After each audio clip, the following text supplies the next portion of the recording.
You're on a path in the woods, and at the end of that path is a cabin.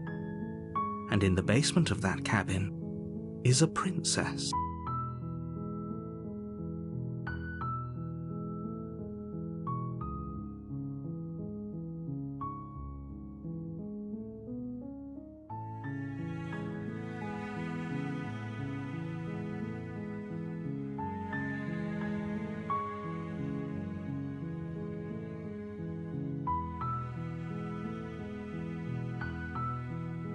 You're here to slay her. If you don't, it will be the end of the world.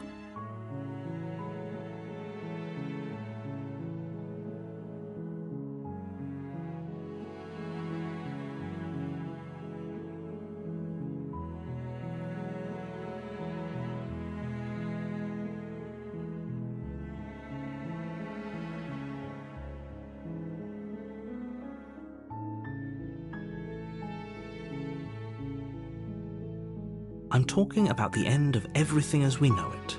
No more birds, no more trees, and perhaps most problematically of all, no more people. You have to put an end to her.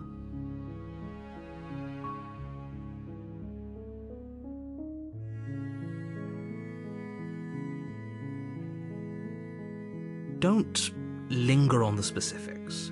You have a job to do here. Just get in there and do what needs to be done. We're all counting on you.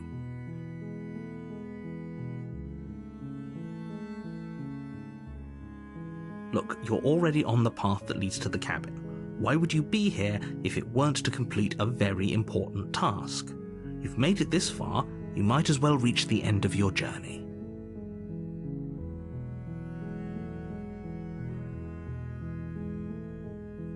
While I appreciate the mental exercise, we are running up against a bit of a ticking clock.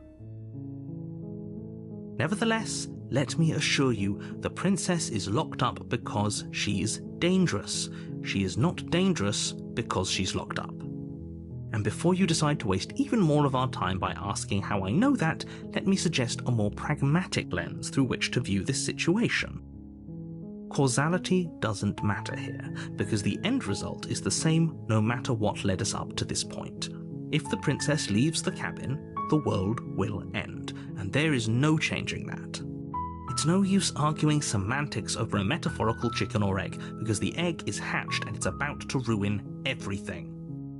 Unless, of course, you do your job and slay her.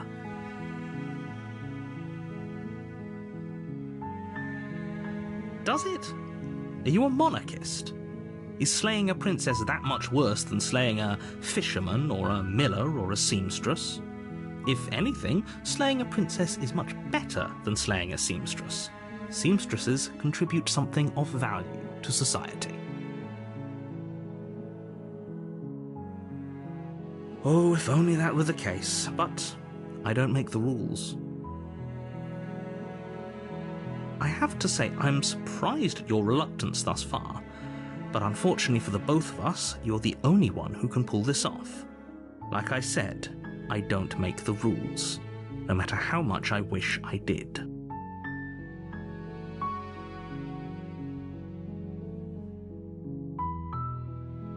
Are you serious?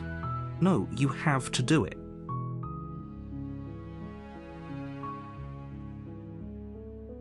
Of course I haven't. Why would I even consider that? Nobody wants the world to end.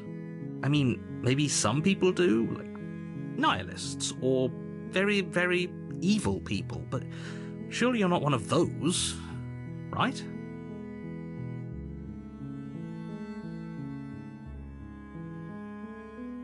Yes, but you'll have to slay her before you get it.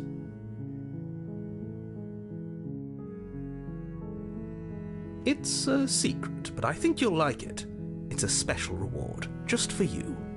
And whatever you think it might be, I can promise you it's going to be even better than your wildest imagination.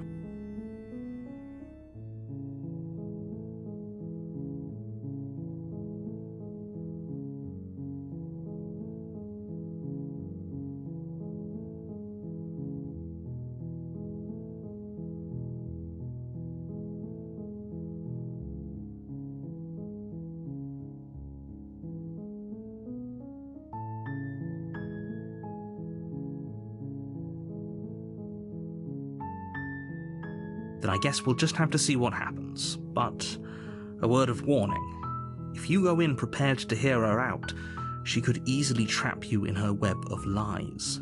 And the more you listen to her honeyed words, the harder it'll be to pull yourself out. Then each and every one of us is doom. So sure, go, talk to her. See how that turns out for all of us. You make your way up the short path to the cabin. You'll find the princess within. We're not going to go through with this, right? She's a princess. We're supposed to save princesses, not slay them.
Ignore him. He doesn't know what he's talking about.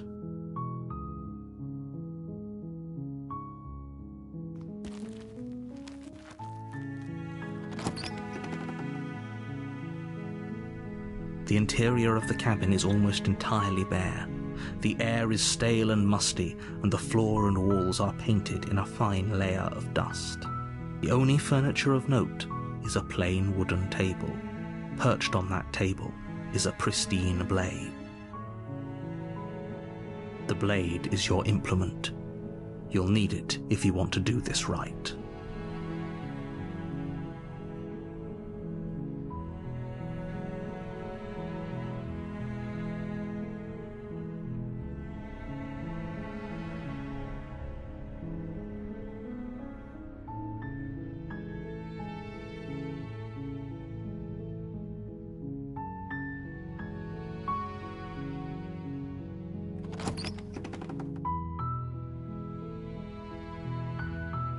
The door to the basement creaks open, revealing a staircase faintly illuminated by an unseen light in the room below. This is an oppressive place. The air feels heavy and damp, a hint of rot filtering from the ancient wood. If the princess really lives here, slaying her is probably doing her a favor. Her voice softly carries up the stairs. Hello? Is someone there? It's hypnotizing. It's the kind of voice you only have to hear once to remember it for the rest of your life. Don't let it fool you. It's all part of the manipulation. You're playing a dangerous game by coming here unarmed.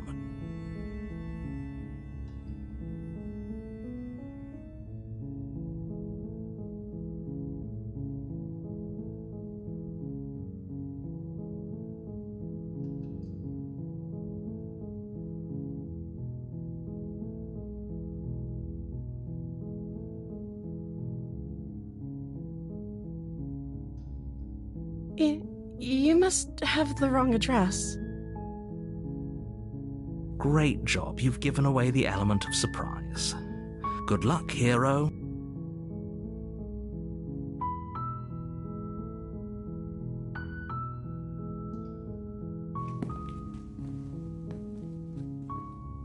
You walk down the stairs and lock eyes with the princess. There's a heavy chain around her wrist, binding her to the far wall of the basement.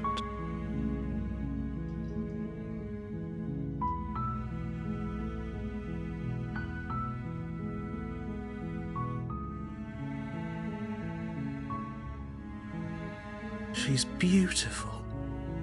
How could someone like this be a threat to anyone? I am begging you to stay focused. There's a lot riding on you here.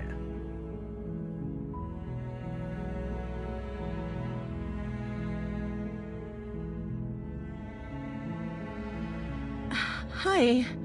You were joking about coming to kill me, right? Do you think you could get me out of these chains?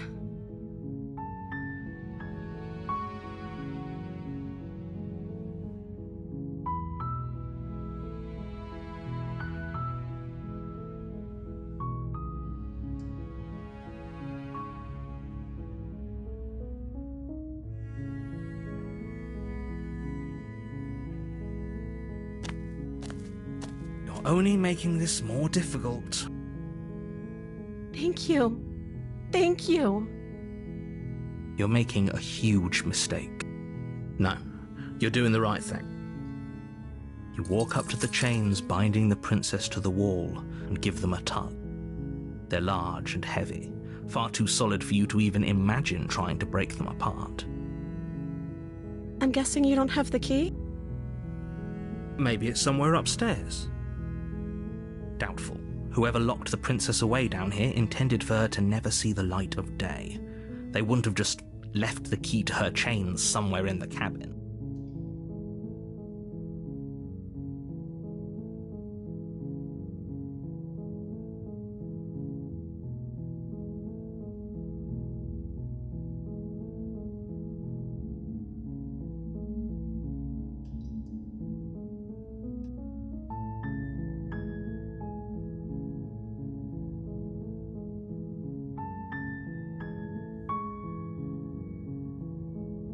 Maybe there's some way to break the chains? Or if that doesn't work, I guess we can always cut me out of them. She offers the suggestion with almost complete nonchalance. If we were stuck down here long enough, I'm sure we'd be nonchalant about cutting our way out if it meant we could finally be free. You attempt to make your way out of the basement, but the door at the top of the stairs slams shut. You hear the click of a lock sliding into place. Is someone else here?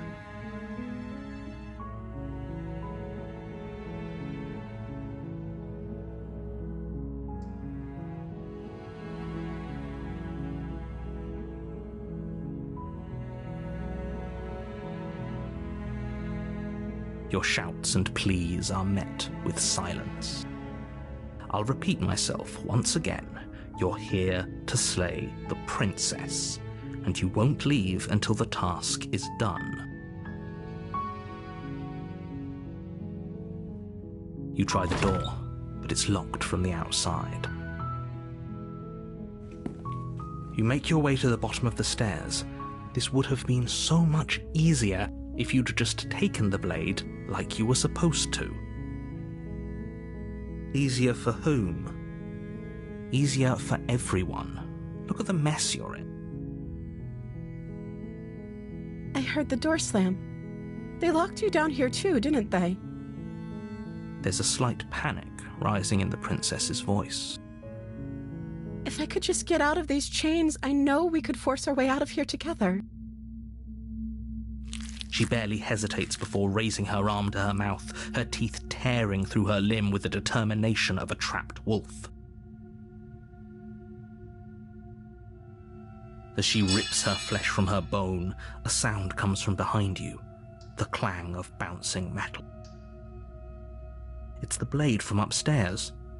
You're not sure how it made its way down here, but if there's a time to strike, it's now. Or we could use it to free her. You won't like what happens if you do that.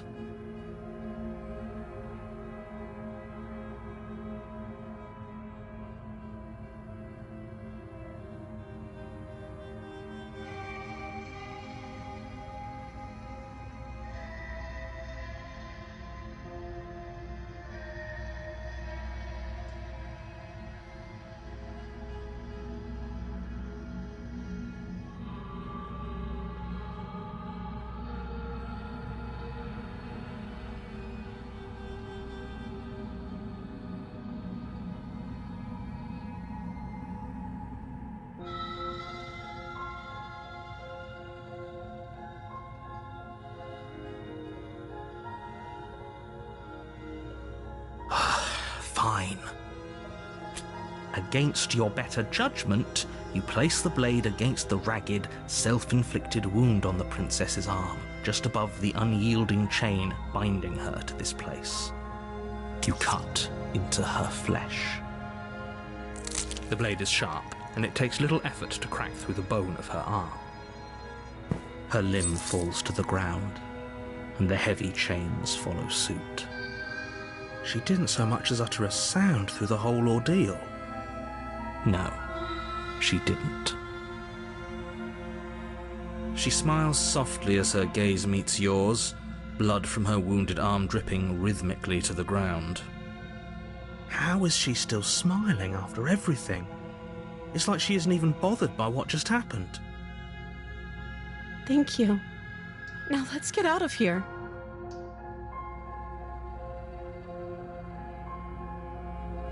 No, we won't have any of that. The stakes are too high.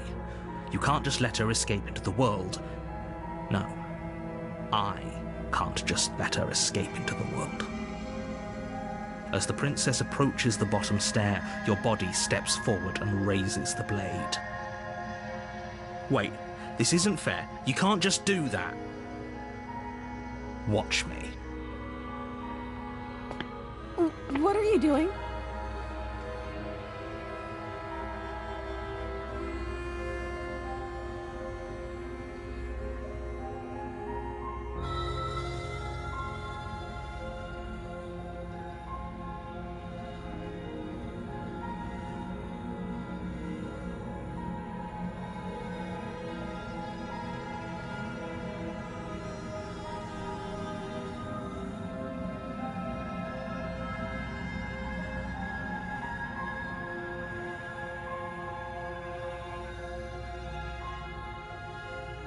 Stop that. Something's come over you, hasn't it? You know you don't have to do this, right? Your body lunges forward, the blade held low, ready to sink into her heart. But the princess dodges, stumbling back against the wall before the blade has a chance to connect.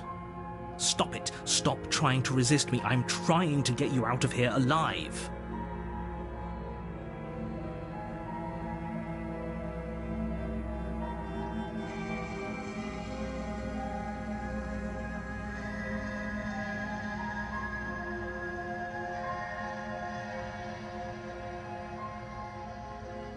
The blade. Move the blade. As your body remains frozen in stubborn resistance, the princess takes a cautious step forward. We both know this isn't you. She nervously reaches towards you and takes the blade from your infuriatingly rigid hands. What are you doing? I'm sorry. I'll try to be quick. She plunges it into your chest, tearing through flesh and sinew. It is agony. But you aren't dead yet. Oh no! I'm so sorry. Stay strong. We can tough it out until it's done. For her sake. For her sake? Don't you start pretending that dying a painful death is some sort of heroic gesture. The two of you have literally doomed everyone. Whatever. She sinks the blade into your chest again and again and again, and you feel every inch of burning pain that slices its way into your body. I'm sorry. She doesn't know how to use a knife, does she? Apparently not, though it doesn't matter how sloppy her blade work is, does it? A stab wound is still a stab wound, and it won't be long before you bleed out. I'm so sorry. With one last thrust of the knife, your legs give out beneath you. You collapse to the floor, your blood pooling around you, your limbs unresponsive. The princess stares down at your ruined chest as tears carve rivulets of pink down her blood-spattered cheeks. It can't just end like this, right? Oh, that's rich coming from you. As much as I'd prefer for things to have gone differently, I can't deny the reality of what's happened. The two of you made your choice. It's over. Everything goes dark, and you die.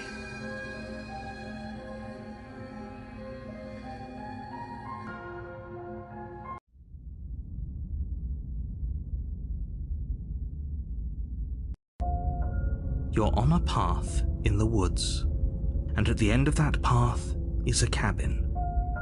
And in the basement of that cabin is a princess.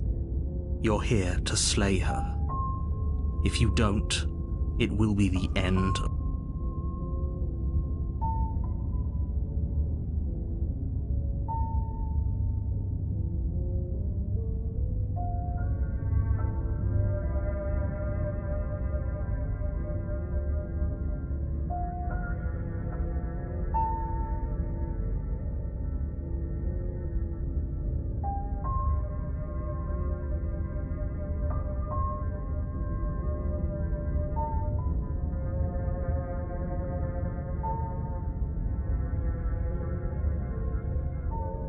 My tricks?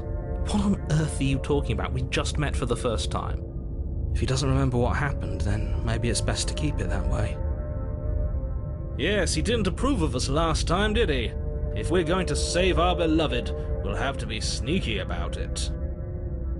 Our beloved? Yes, you'll have to be very sneaky about your intentions if you're going to try and save the princess.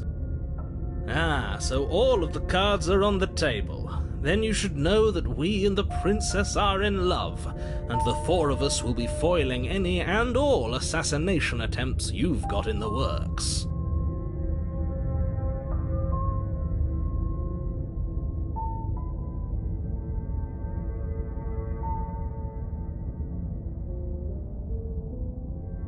We'll see about that.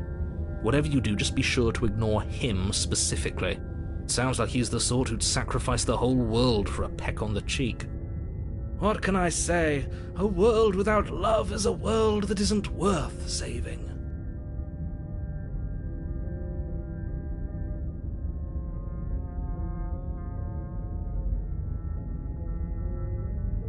Those are two very different questions, but fine, I'll indulge you if that's what it takes to get you moving.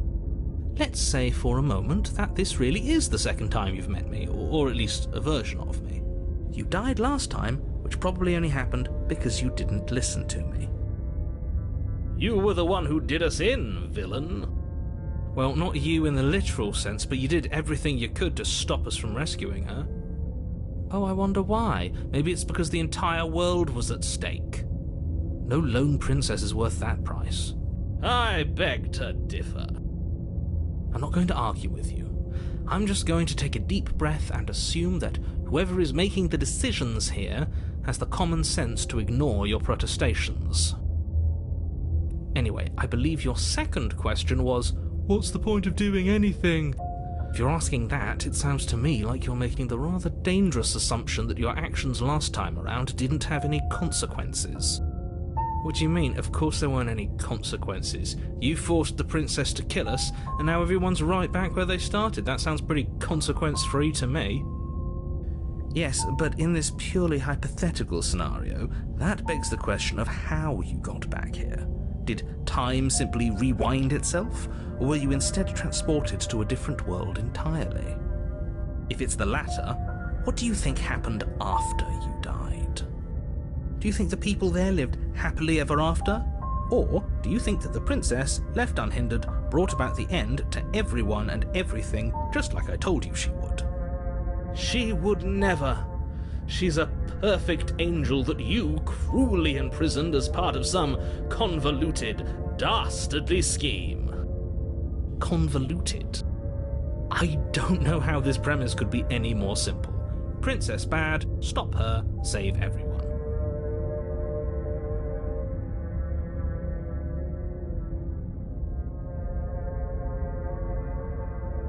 That's right, you can't stop all of us. We're going to sweep her off her feet if it's the last thing anyone does. Are these really the sorts of people you'd like to align yourself with? You're not at the cabin yet. You still have plenty of time to reflect on the situation. I just hope for all our sakes that you make the right call. Just be quick about it.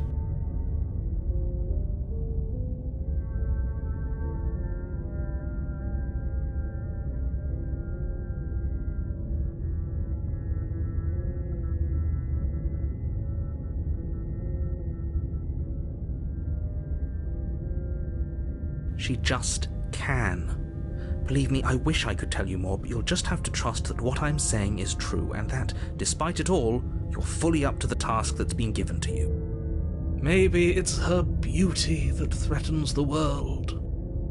Sure, it's her beauty. Why not? And before you ask, no, we can't just keep her down there. If you don't slay her, she's going to find a way out. It's unfortunate, I know, but it's just the way it is. People locked her in that basement, and I told you what this place is.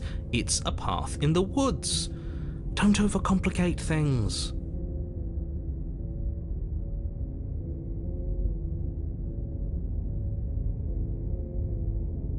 Look, I'm not supposed to say this, but it's because you're special. You're the only person capable of doing this. Call it a prophecy, if that helps, but it's just the way things are. Oh, I didn't know we were special. Of course you're special. Why else would you be here? Calling us special isn't going to make us friends, even if it did feel nice. Oh, believe me, the last thing I want is for you and I to be friends, but I'm a professional. And I'm not going to let my dislike for you get in the way of helping you save the world. I've told you everything you need to know. Going into more detail would just overcomplicate an otherwise very simple situation and make your job more difficult. Not to sound like a broken record, but the less you know about her, the better things will go for all of us. I know it sounds like I'm hiding something, but you're just going to have to take me at my word. Great. Now, if you don't mind, the whole world is waiting with bated breath for you to save it from ruin.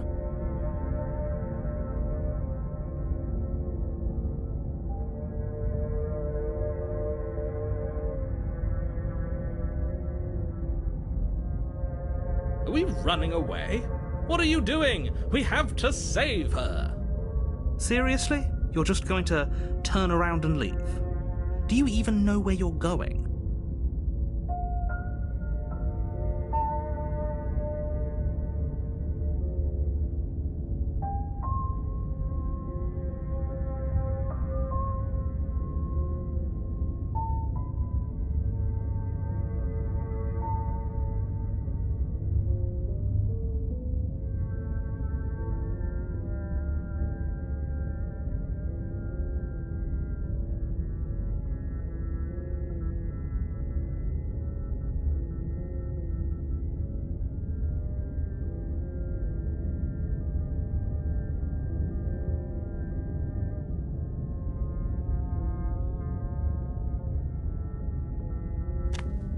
Fine. I suppose you just quietly continue down the path away from the cabin. That's strange. It looks like this path also leads to the cabin. How convenient. Everything's back on track again. Maybe the world can still be saved after all.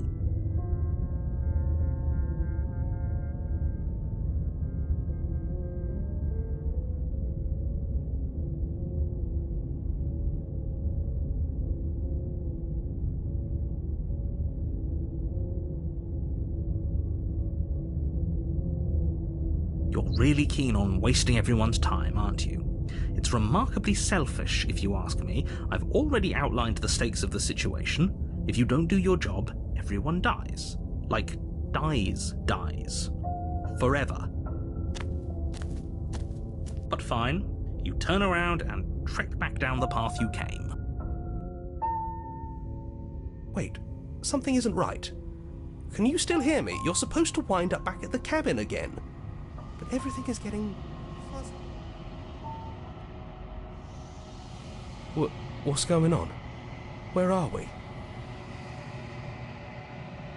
Oh, I don't like this one bit. There's not a single damsel in sight. How dull.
You're on a path in the woods, and at the end you're here to...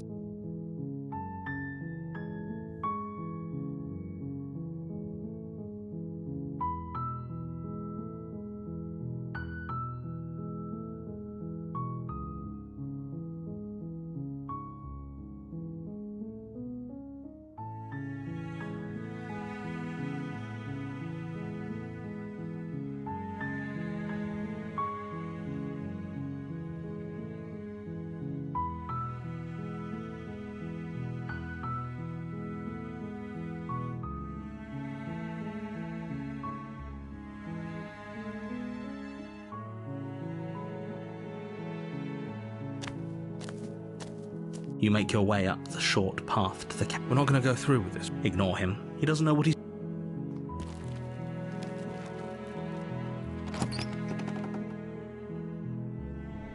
The interior of the cabin, the blade is your...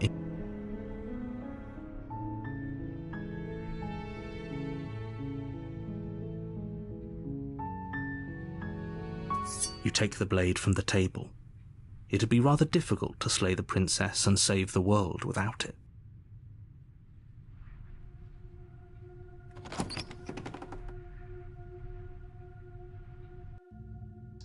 The door to the basement creaks open, revealing her voice carries up the stairs. Who's there? She sounds dangerous. It's almost as if she's the one in charge down here. Don't let it fool you. It's all part of the manipulation.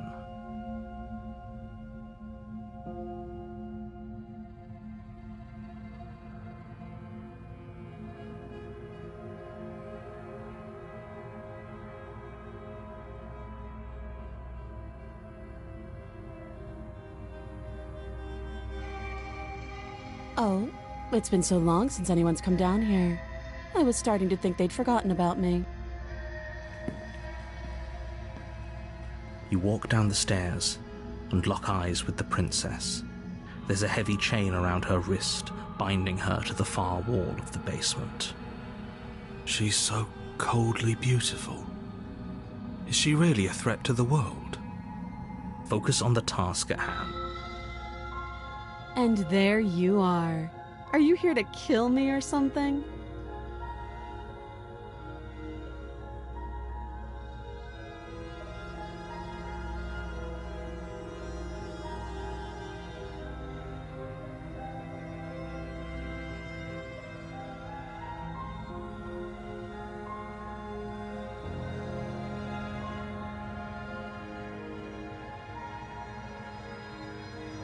Then why did you bring a knife with you?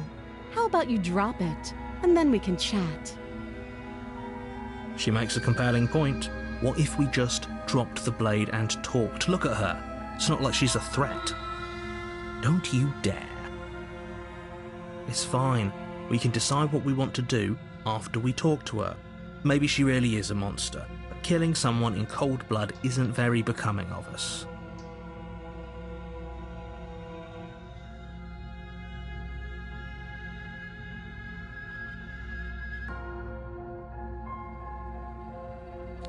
You ignore the trembling in your hands and tighten your grip on the blade.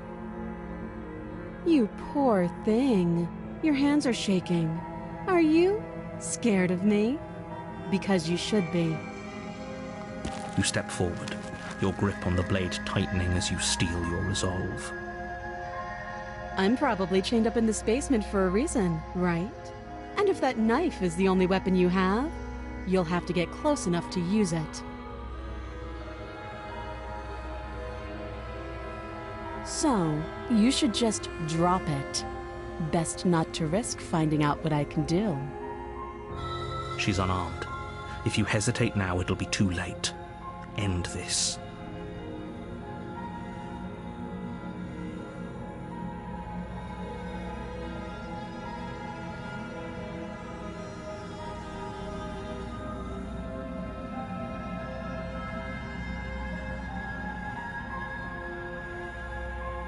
I'm positive.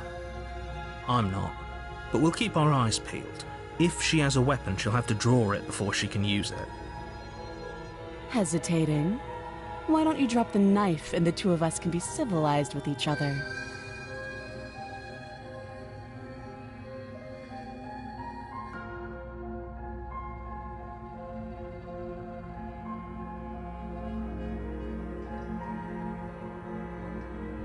Then I'm not talking to you.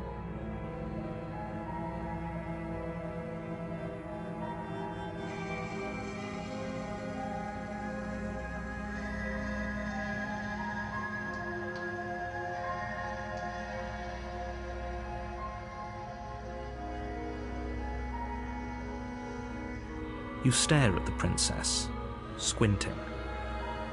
She squints back. The two of you are gonna do this forever, aren't you?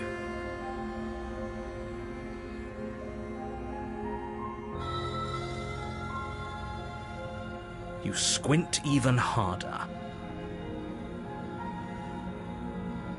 So does she. At least nobody's dying right now. You're going to have to make a choice. You can't keep squinting forever. Eventually, someone is going to have to blink.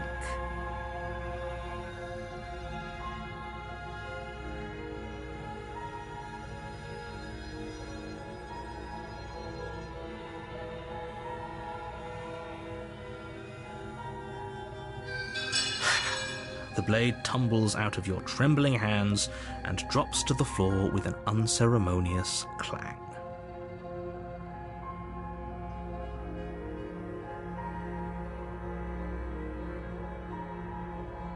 Thank you. Maybe now we can just talk. Against your better judgment, you step forward to speak with the princess face to face, unarmed. We'll be fine. I don't know what you're hoping to accomplish here, but I can assure you there's no reasoning with her. Just make sure you don't forget about the blade on the floor. You're going to need it. So here we are. What an awkward start to a relationship.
Just tell her that. That's cute. Do you believe that? Do you think I'm some sort of monster? If I'm supposed to be capable of ending the world, then how did I wind up here, chained to a wall? Have they told you why I'm allegedly so dangerous?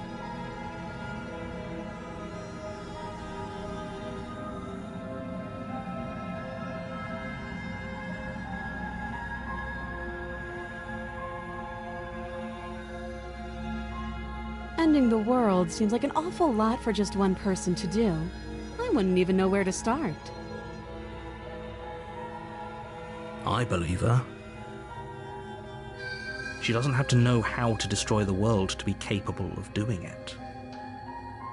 At the end of the day, whatever the two of us have going on down here is about trust. Whoever sent you to slay me claimed I was a threat to the world, but they didn't tell you why. That doesn't sound right to me. And I don't think it sounds right to you either. Otherwise, we'd be killing each other instead of talking. She has a point. There's a reason I've been telling you to question the situation, and there's a reason you've listened. So, I could tell you that I'd lead a quiet life in the woods, or that I'd open an orphanage, or that I'd do any other number of good things that I'm sure you think you want to hear. But you don't really know me, do you? What can my word possibly be worth in a situation like this? She's right about one thing. Her word isn't worth anything. Like I said, it's all about trust. Blind trust. So do you trust me, the prisoner, the victim, the princess clearly incapable of ending the world? Or do you trust whoever put me here? She's wrong. This isn't about trust. This is about risk. We stand to lose everything, all for the sake of one person, and a subjugating monarch no less.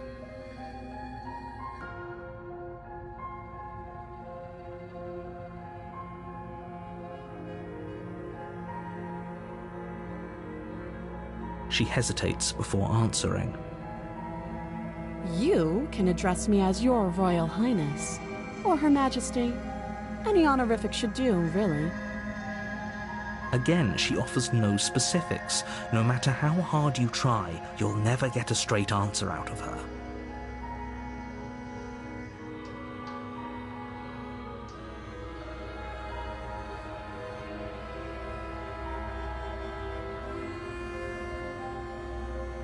Too long.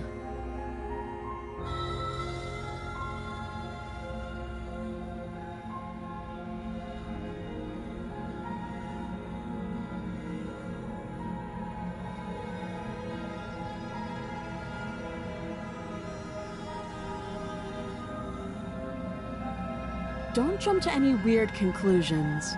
We're two people who have met each other. By definition, we have a relationship.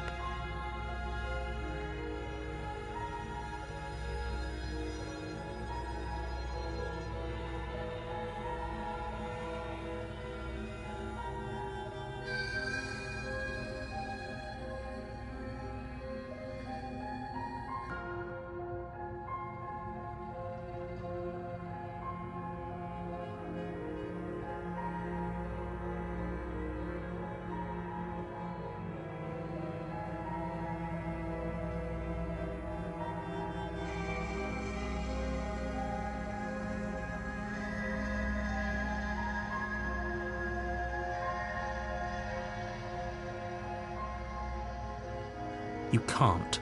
Don't bother. I'm guessing you don't have the key then. I'm sure there's a key somewhere around here, and if there isn't, well, we can always put that knife to good use. Her sharp eyes settle on the edge of the blade. She isn't suggesting what I think she's suggesting, right? She is. I'm sure of it. Oh, have you decided what to do with me? You know why you're here.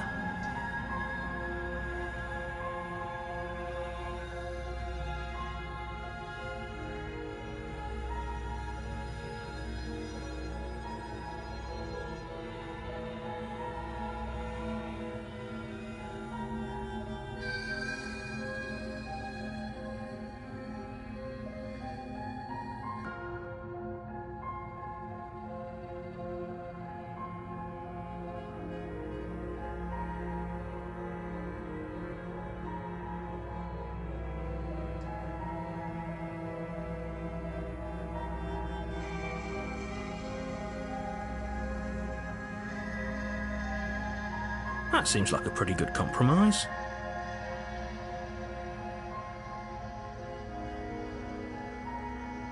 Leaving her alive is too risky. If you don't deal with her soon, she will find a way out. One way or another, I'm going to find a way out of here. You can make it easier for both of us if you help. And if you don't, I can promise that you'll come to regret that decision. You have to make a choice. Let's hope for all our sakes it's the right one.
Love of... Good. I'm glad you've come to your senses.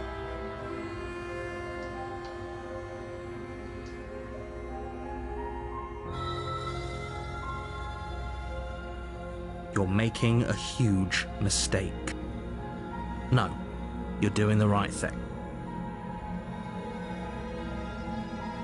You walk up to the chains binding the princess to the wall and give them a tug. They're large and heavy, far too solid for you to even imagine trying to break them apart. If you don't have the key, maybe you should go looking for it. I'm sure it's somewhere upstairs. Doubtful. Whoever locked the princess away down here intended for her to never see the light of day. They wouldn't have just left the key to her chains somewhere in the cabin.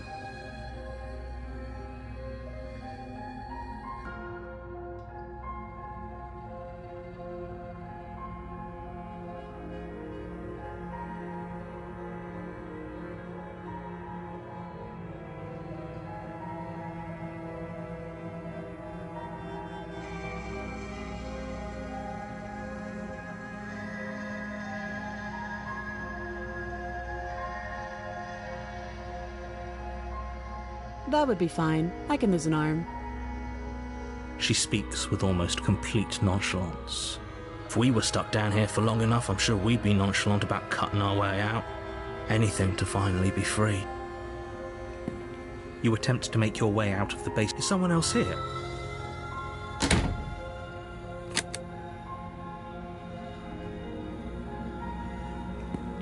You make your way back to the bottom of the stairs. This would have been so much easier if you'd simply slain her like you were supposed to. Easier for whom? Easier for everyone. I heard the door slam. They locked you down here too, didn't they? The knife. Pick it up and cut me out of here. You won't like what happens if you do that.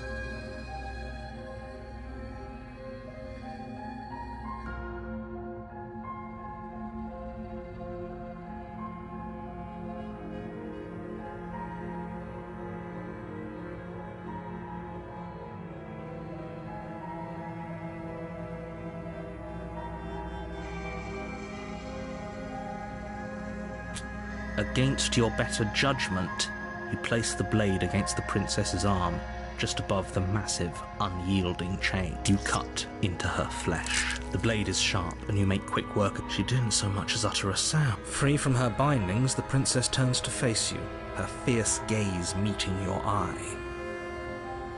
How is she so composed after losing an arm? It's like she isn't even bothered by it. Thank you. Now let's get out of here. No, we won't have any of that. The stakes are as the princess approaches the bottom stair. Wait, this isn't fair. You watch me.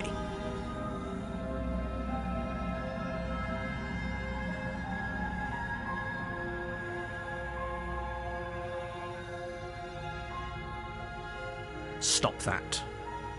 I thought this was a little too easy. Your body lunges forward to sink the blade into her back, but the princess swiftly moves out of the way before you can connect. Stop it! Stop resisting me! I am trying to get you out of here alive!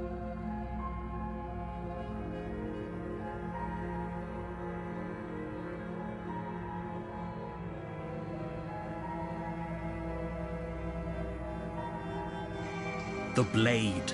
Move the blade! You're doing your best to help me, aren't you? I can see the conflict in your eyes. I'll make this quick. She steps forward and pries the blade from your rigid hands. Maybe I'll see you in another life. And then she slits your throat with an almost clinical ease.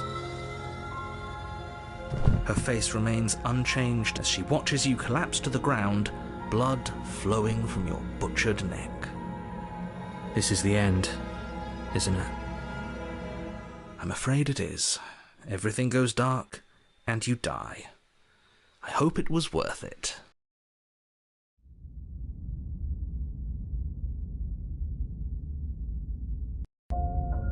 You're on a path in the woods, and you're here to slay her.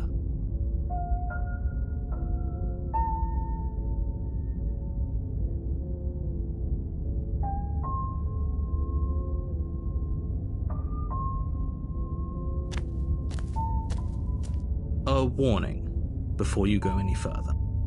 She will lie, she will cheat, and she will do everything in her power to stop you from slaying her. Don't believe a word she says. Yes, don't believe a word she says. Just go in, take the knife, and do what you're supposed to. Wink. Did you just say wink out loud? No, I didn't. Wink. Just ignore this clown and focus on the princess.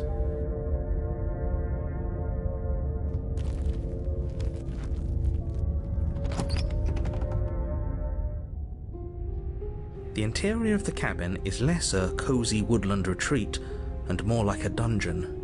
A few pathetic wisps of starlight attempt to illuminate the cold, uninviting stone walls, and thick, wrought iron bars barricade the windows, reminding anyone who enters that this is a prison.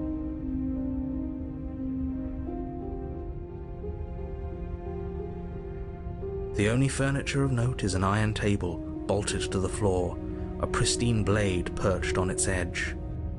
The blade is your implement. You'll need it if you want to do this right.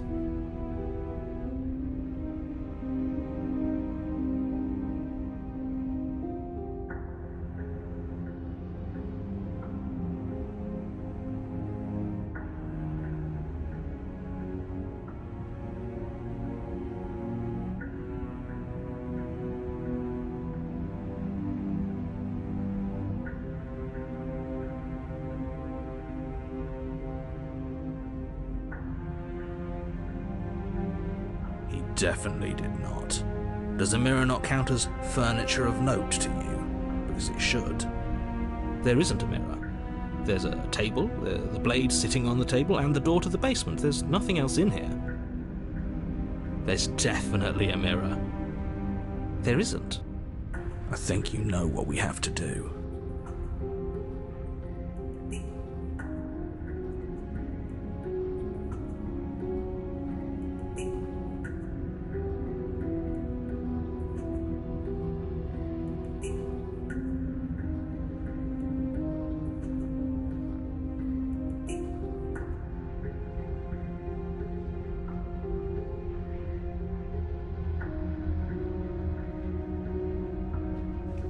Walk up to the wall next to the basement door.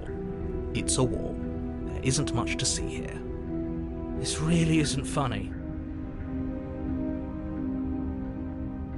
You reach forward and rub your hand against the cabin wall. I hope you know how ridiculous you look right now.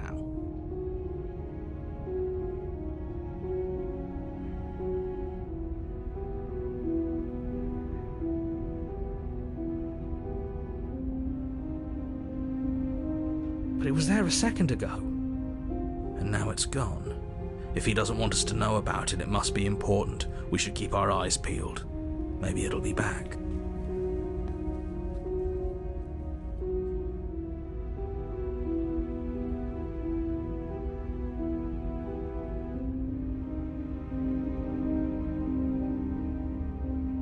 I'm afraid I'm going to insist we take the blade. We're in a dangerous situation, and I'm not letting us go down there without a weapon. Are you sure? What if she, I don't know, turns it against us? Which I'm bringing up in a purely hypothetical manner.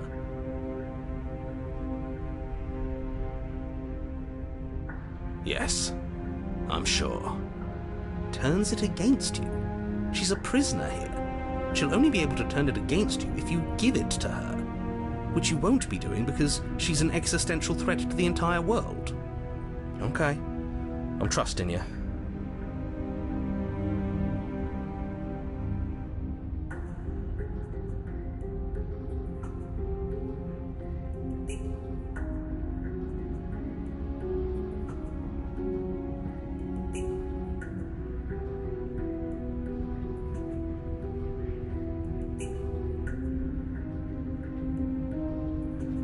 Normally, yeah, but not about this. Call it a reflex. We take the knife as we go.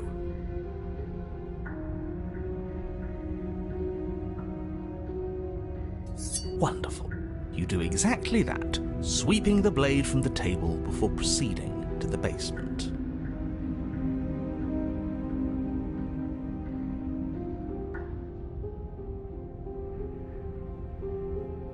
Don't worry about it. We have a knife, so what? It's not like we have to use it. No, you don't have to do anything, but you do well to use it regardless. Moving on.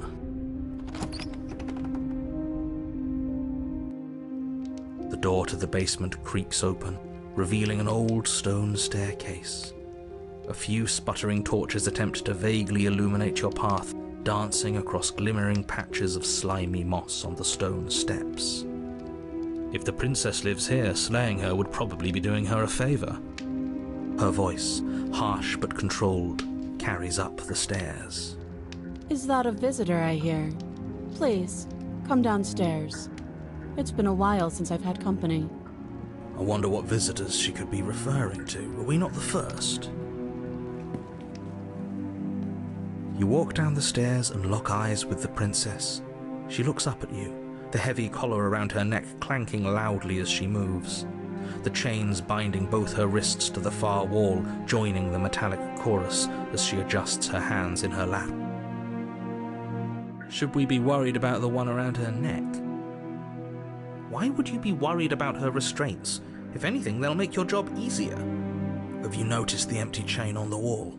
Odd that in a place where everything seems to serve a distinct purpose, there would be something so obviously useless.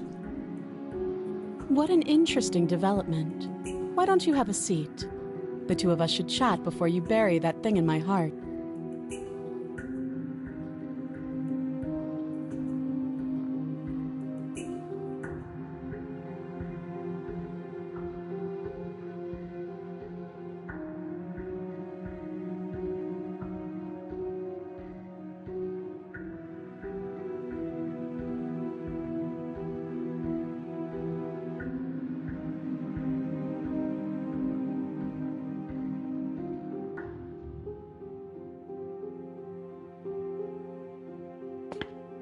You step towards the princess, but she stops you before you get too close, holding up one shackled hand.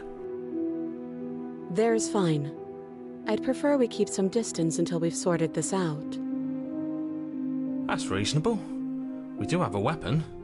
Might as well put her at ease.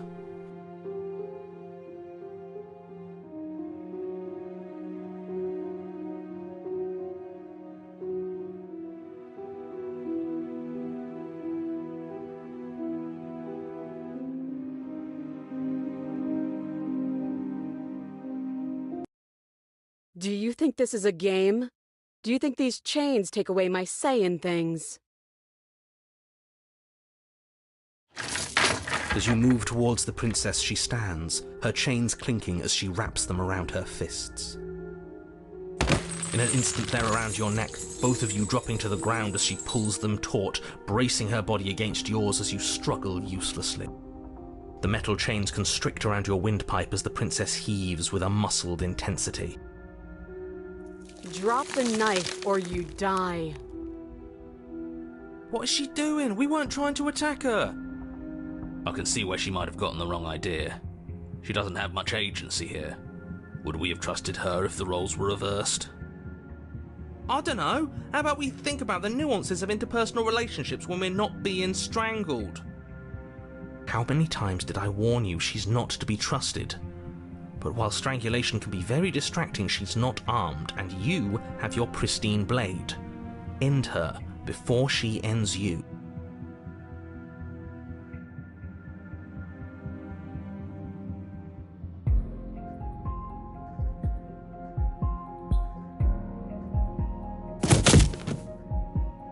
As your weapon falls pathetically to the floor, the princess releases you from her stranglehold, shoving you away with a swift kick. Your hands test the bruised flesh of your neck as you regain your senses, watching with a dazed expression as the princess snatches up the blade. That wasn't so hard, was it? She pulls up her hair, smiling slightly, as she raises the blade to her throat. You can stay right where you are for this next part. What is she doing? She doesn't say another word as she cuts into her own neck. No.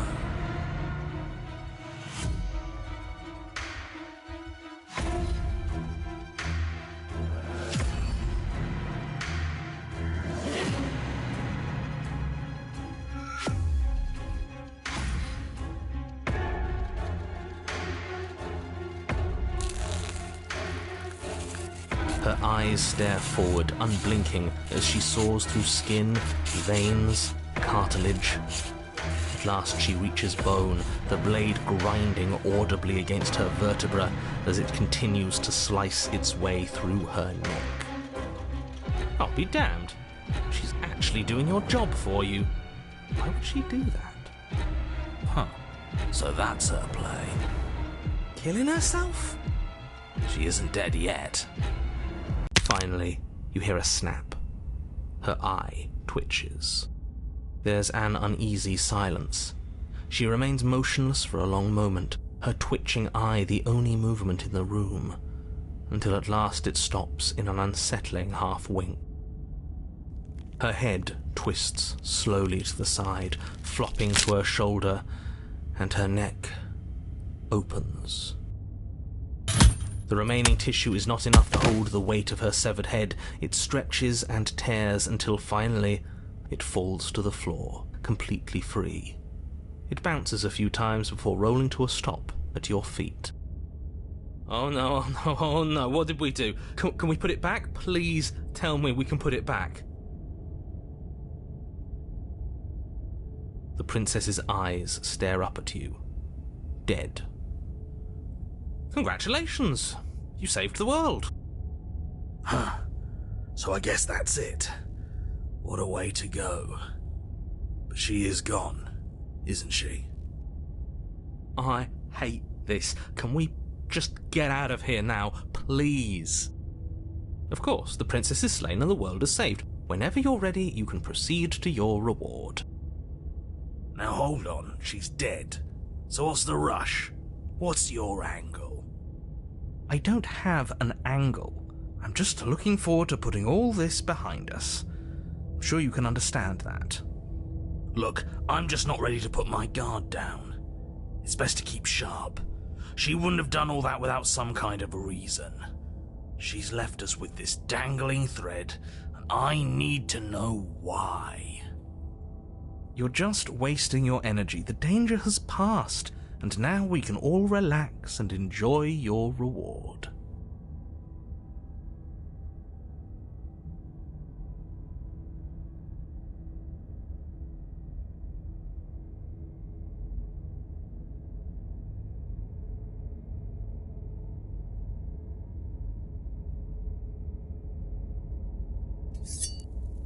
Ugh, fine. You pick up the princess's severed head, its neck stump still oozing bodily fluids. Then make your way back upstairs to the first floor of the cabin. Did you see that?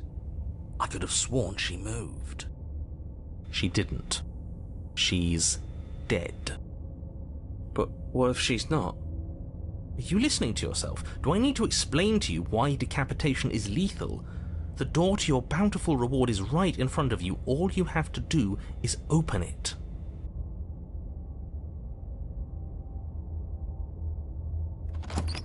You open the cabin door, ready to return to a world saved from certain doom. Only, a world saved from certain doom isn't what you find. Instead, what you find is... Wait, no, that's not right. Well played. This is the end of the world, isn't it? I always thought I'd at least have time to explain myself before I had to watch it happen. It's already... over? Is he gone? But we're still here. Maybe it wasn't the end of the world after all. Maybe it was just the end of his. Thanks for carrying me up here. I had to take it on faith that you would know what to do. I'm glad I was right to trust you. So, this is the outside. Maybe it's just my lack of body, but it's colder than I expected.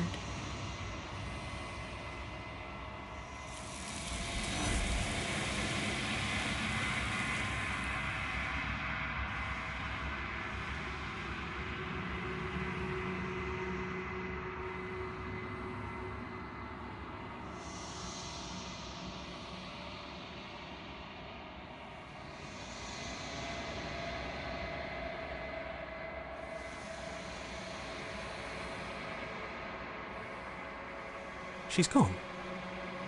Where did she go? Should we try and find her?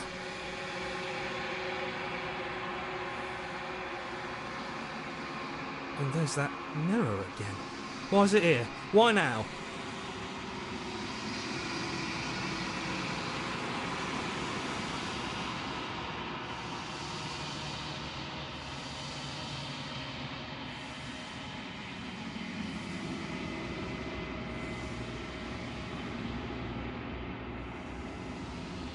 There's something dreadful about it. I don't think you should. You're right. Part of me wants the truth, but something stronger is holding me back. Fear.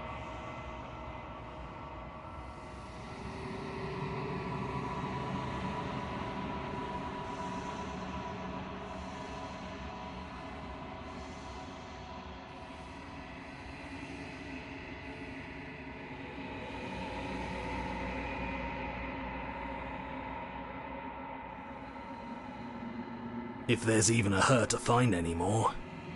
You're right. She's gone. It's just us and that awful thing. He is. Does that mean the world ended? It must have. Do any of us know what the world ending is supposed to look like? I'm begging you, don't do this.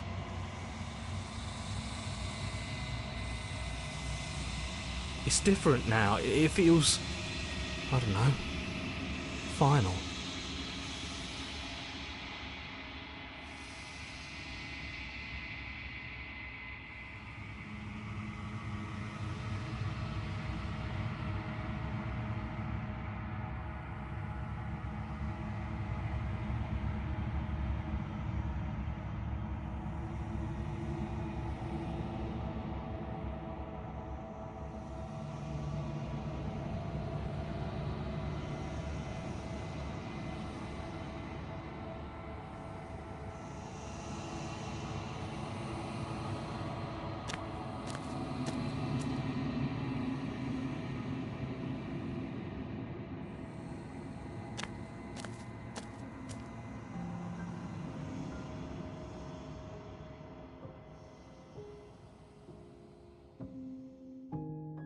something returns to the long quiet. It has surrendered its path of annihilation and brings me the gift of a fragile vessel.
Vague recollections, empty tunnels without a mouth.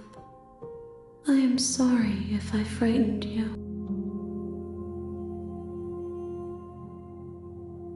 I am solitary lights in an empty city. What are you?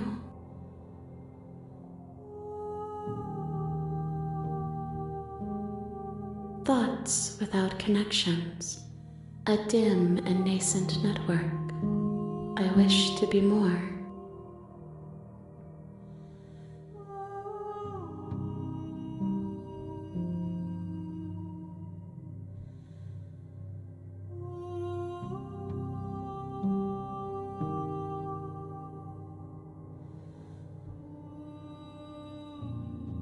I think that you are like me.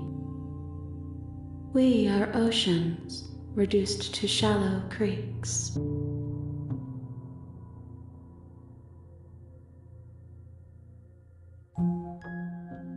Yes, nerves and fibers to feel the worlds beyond, perspectives to make my own. This one is cold and cynical. She has protected herself when others could not. She will make for a clever heart.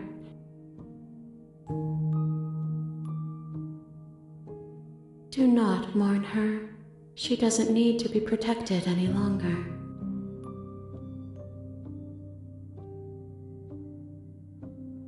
How can the world have ended if we are talking?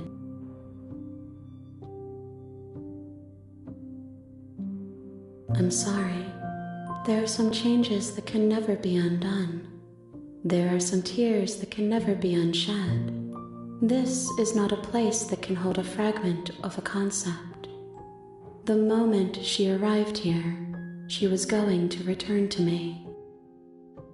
I promise that it doesn't hurt. You are the only thing I have ever known. The space we're in is vacant. Nothing comes here but us.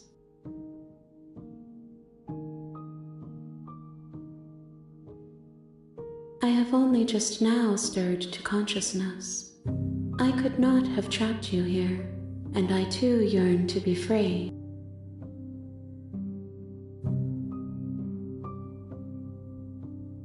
I know only that they are.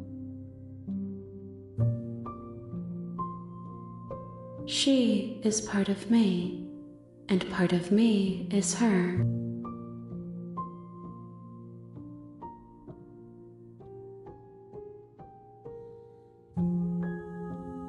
You speak in circles. Does it matter where one thing begins and another ends?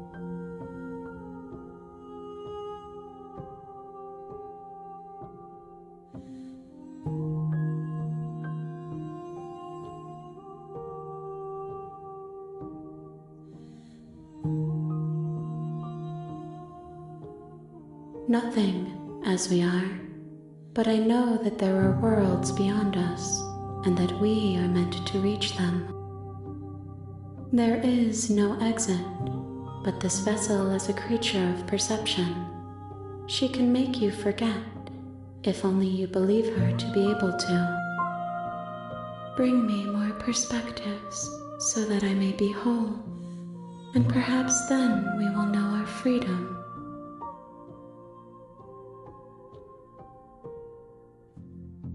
I have not lived. I am not afraid to die.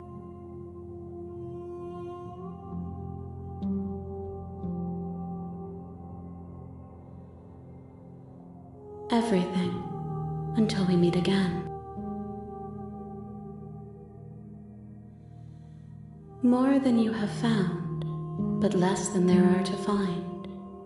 I am infinite. The rest will find their own way home.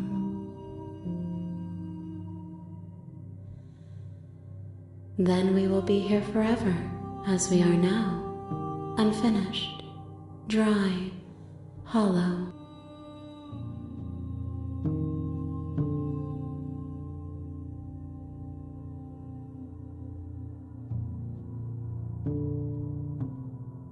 You ask of things that cannot be done. To destroy is merely to reshape, to remold.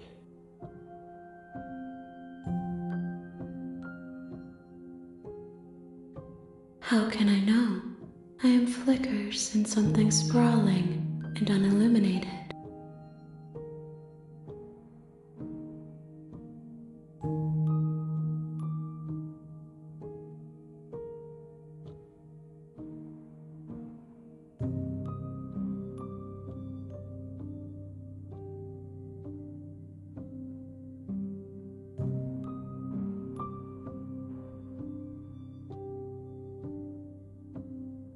She asks that I tell you to remember her. You won't.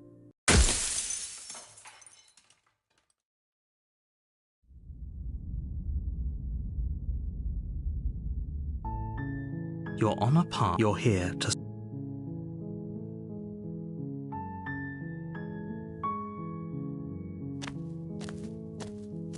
You make your way up the shore. We're not going to go... Ignore.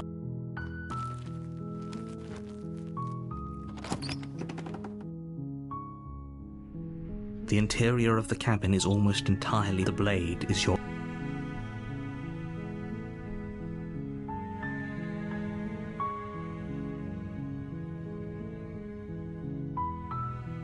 You take the blade from the table.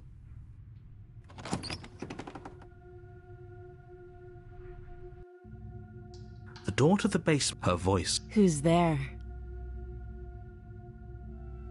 She sounds dangerous. Don't let it fool. Good. You're still listening to reason. You walk down the stairs and lock. She's so... Focus on the task. And there you are. Are you here to kill me or something?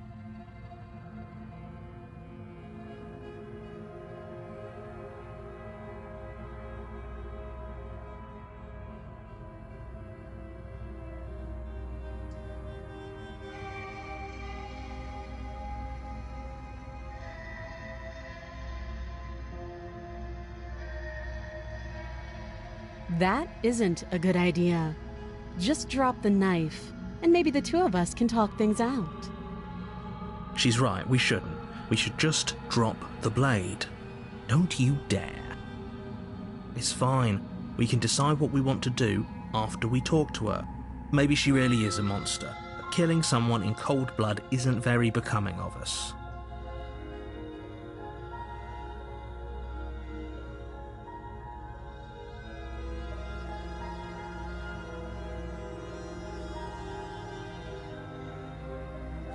You ignore the trembling in your hands and tighten your grip on the blade. You poor thing. Your hands are shaking. Are you scared of me?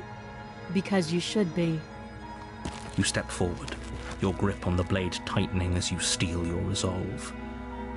Oh? No talking then? Fine. What even makes you think you can kill me? I'm probably chained up in this basement for a reason, right? And if that knife is the only weapon you have, you'll have to get close enough to use it. So, you should just drop it. Best not to risk finding out what I can do. She's unarmed. If you hesitate now, it'll be too late. End.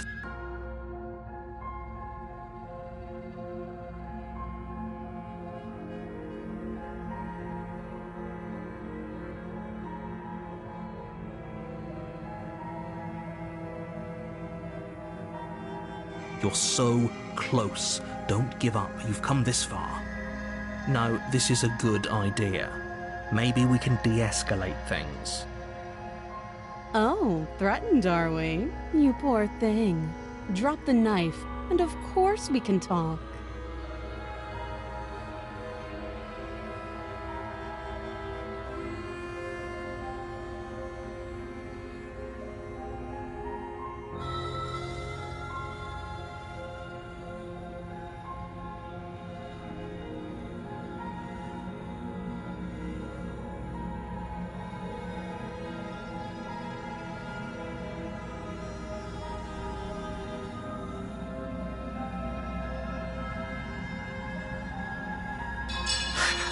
The blade tumbles out of you. Thank you. Maybe now we can just talk.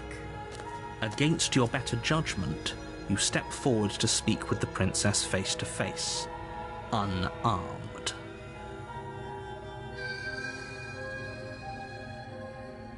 We'll be fine. I don't know what you're hoping to accomplish here, but I can assure you there's no reasoning with her.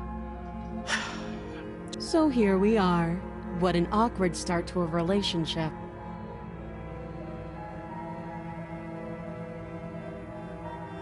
She hesitates before answering.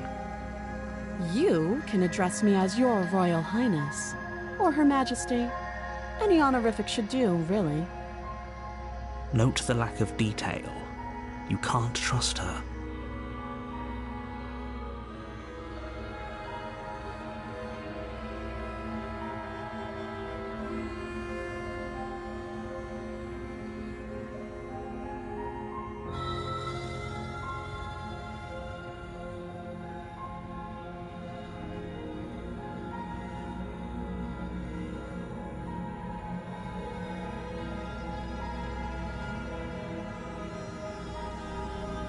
Oh, have you decided what to do with me?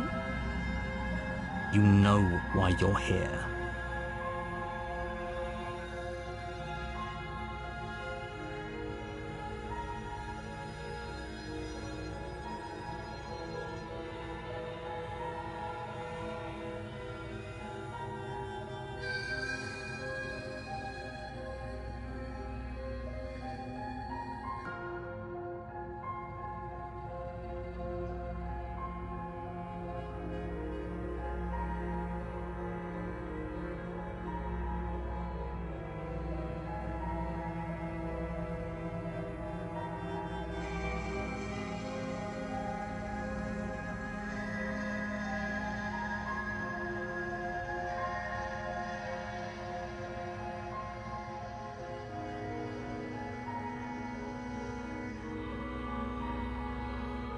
That seems like a pretty good compromise. Leaving her alive is too risky. If you don't deal with her soon, she will find a way out. One way or another, I'm going to find a way out of here. You can make it easier for both of us if you help. And if you don't, I can promise that you'll come to regret that decision. You have to make a choice. Let's hope for all our sakes it's the right one.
You charge the princess, blade trembling in your hand, but you've already lost the battle.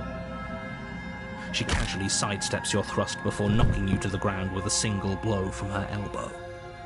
We shouldn't have hesitated. But she doesn't stop there. She kicks you a few times for good measure, the pointed tip of her shoes feeling like a pickaxe against your fracturing bones, making sure you stay down. As you lie, crushed and broken on the basement floor, the princess kneels on your throat with the kind of weight you didn't think her slight frame could possibly possess. As you gasp for air, she eyes you with an intense curiosity. You shouldn't have let that fear creep into your heart. You had the upper hand, and now look at you. Is this really the best you could do? Look at you. Completely broken. I'd be lying if I said I wasn't a little disappointed. She applies more pressure, slowly squeezing what's left of your life out of your lungs. This is the end, isn't it? I'm afraid it is. Everything goes dark, and you die.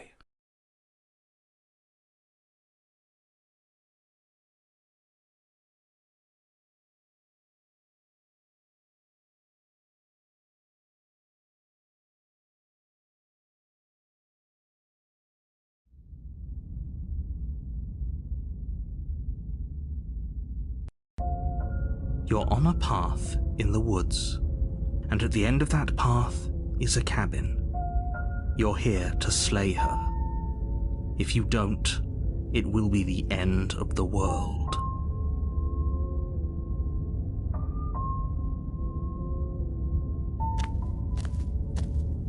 A warning before you go any. She will lie. We might as well just pledge ourselves to her and stop pretending we're capable of doing anything in this situation. She probably doesn't even need to try to overpower us. Can we tone down the pessimism just a smidge?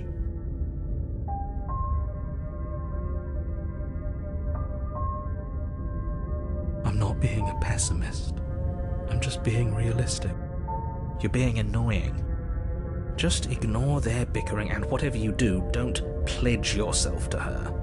I cannot stress enough how absolutely catastrophic that would be for everyone, yourself included. I agree. If she's wrongfully imprisoned, then we should rescue her, but if he's telling the truth, we shouldn't just hand her the world on a silver platter. Rescue her? Given the stakes of the situation, there isn't really a difference between rescuing her and pledging yourself to her. Either would be terrible.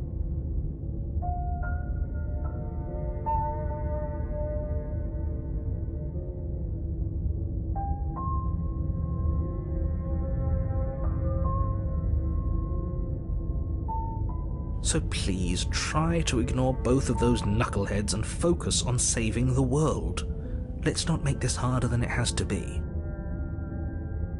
If that's what you want, I guess I don't have a say here.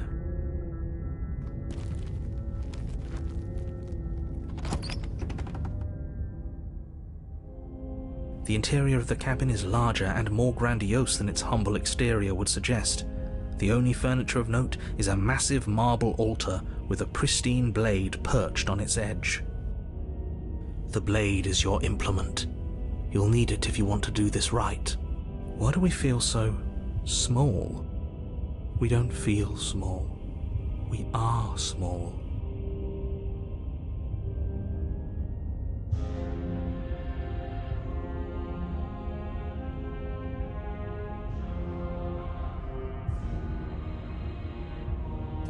You take the blade from the altar.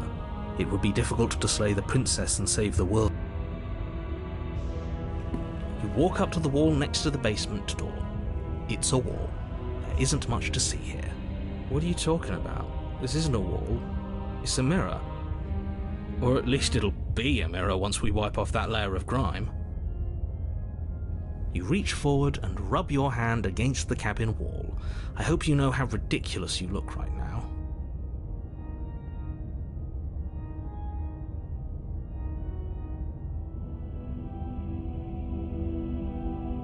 We should count ourselves lucky. Some things are better left unseen.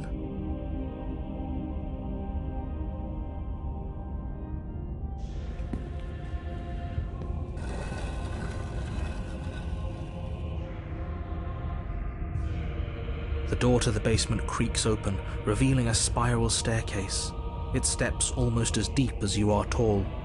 The smell of incense drifts up from below. For a moment, you almost feel at ease.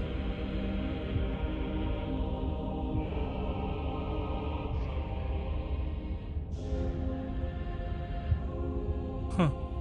This is actually kind of nice. It's still a stone basement. If the princess lives here, slaying her is probably doing her a favor. Her booming voice rolls up the stairs. Is that a guest I hear? Don't linger on the stairs. Come down and witness me. You weren't kidding when you said it was booming. She wasn't like this last time. We need to get down there. She wants us to see her. We need to see her. Should we be worried about your sudden change in attitude? Just a few minutes ago you were going on about how pointless everything was. Now you want to go down there.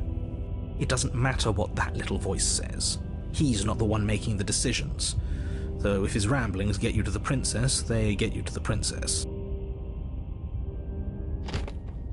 Making your way down the spiral staircase is a time-consuming and exhausting effort, every step requiring you to clamber over one edge before dropping to the next. But soon the end comes into view, and you tumble to the bottom, entering the vast, temple-like room beyond. The princess towers over you, almost glowing in the weak starlight, her figure framed by a stained glass window. Her long hair billows around her, and a chain binds her wrist to the far wall.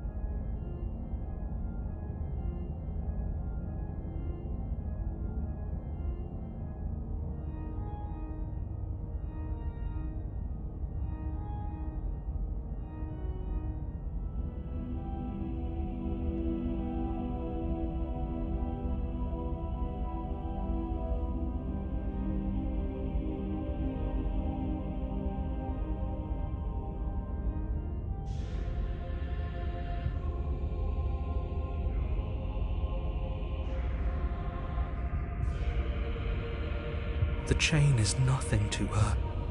It might as well be a toy for all the good it would do. I told you it was pointless to resist her.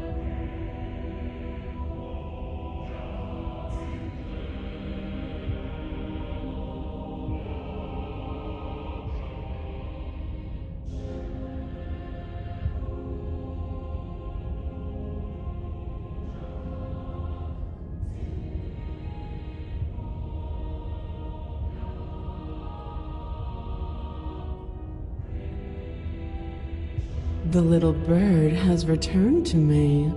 I wonder what he wants. You brought that knife again, even though you know it's useless. Such charming audacity. Drop it.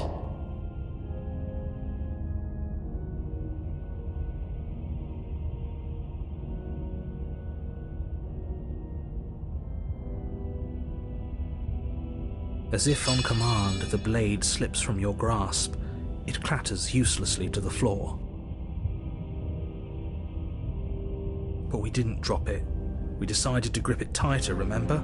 Are you really just going to let that happen to us? I have a duty to report facts as facts, and the fact is that you dropped the blade. Of course we dropped it. She's so much more than us. You wouldn't understand what it feels like to be in her presence.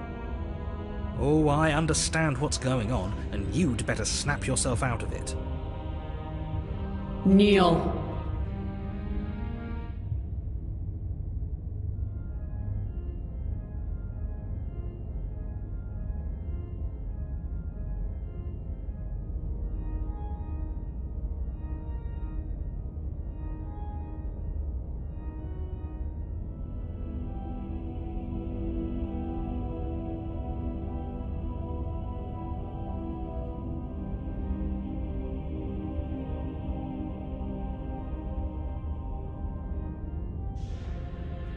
On her command, you fall to the floor, knees painfully connecting with hard stone.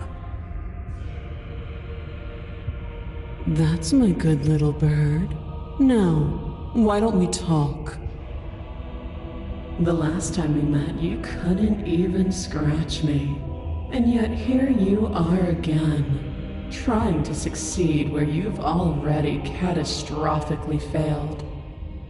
What draws you back here beyond the empty halls of death? Speak! The last time we met, nobody should have met her before this. You should be the first. You're the only one I'd trust to deal with her.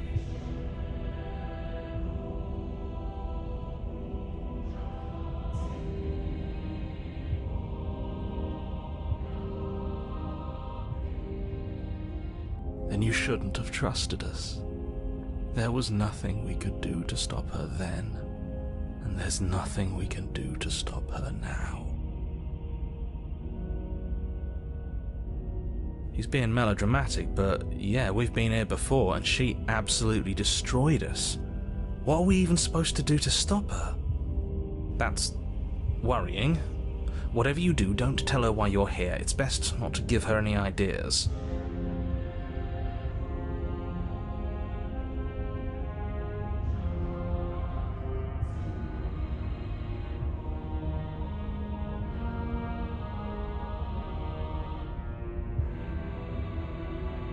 You weak-willed buffoon. Is that so? The princess closes her eyes in contemplation. Something about that thought wraps itself around my heart. It feels like a fundamental truth to my being that I'd somehow forgotten. The collapse of the old is a necessary prelude to the birth of the new. And the world as it is now is overdue for alterations.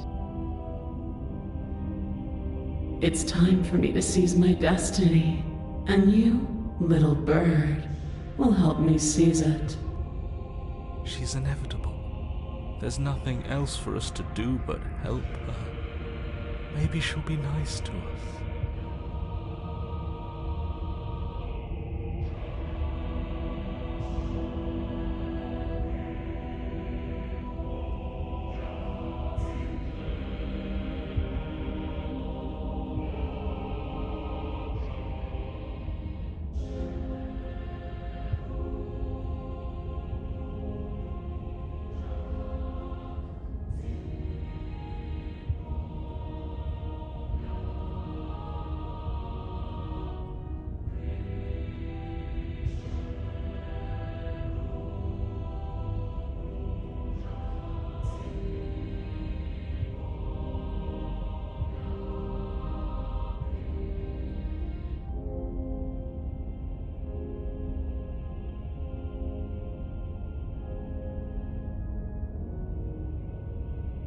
Know the limits of your privilege, little bird. There's an empty place at my side for you to fill, if you'll have it. But it is not a place for an equal. It is a place for something worthy to be kept. A priest, perhaps, or a pet.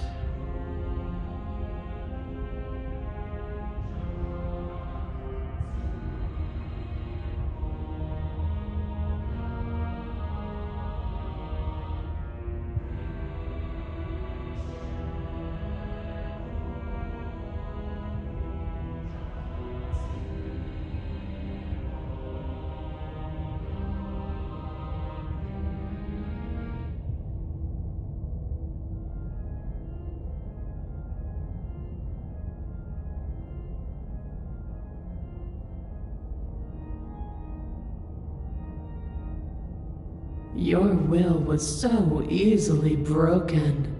Am I that magnificent? All you need to do now is break my chains. If this is what you want, then I guess there's not much else for me to say.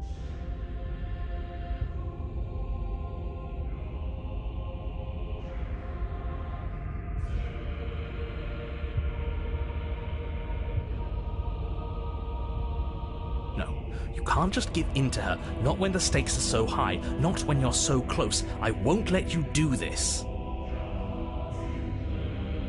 There's still something in the way. A greasy film inside of you where it doesn't belong, trying to conceal you from me. Is that a person? No, it used to be a person. It's something different now. An echo. Is she talking about you? That's impossible. She's not supposed to be able to interact with me. You're a small one, aren't you? A shriveling little worm stretched beyond its limits, trying to control things that it can't understand. No. What are you talking about? I don't care what you are. You're mine.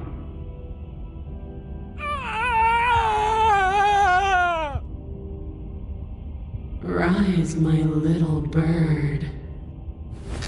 Without hesitation, you're brought to your feet.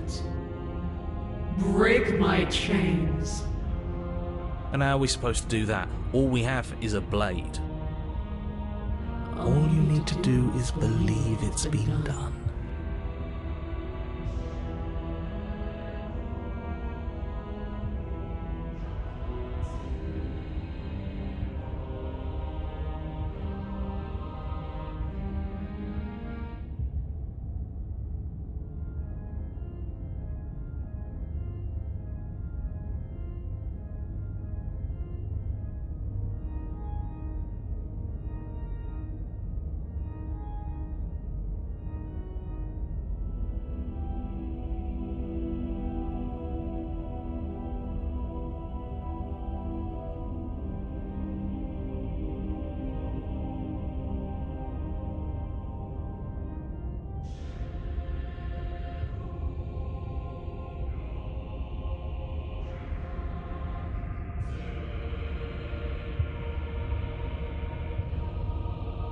You poor, wretched little thing. You already do believe. You've always believed. All you have to do is open the last door to your heart. It's easy. And once you let her in, you'll be safe and free forever. Please, don't do this.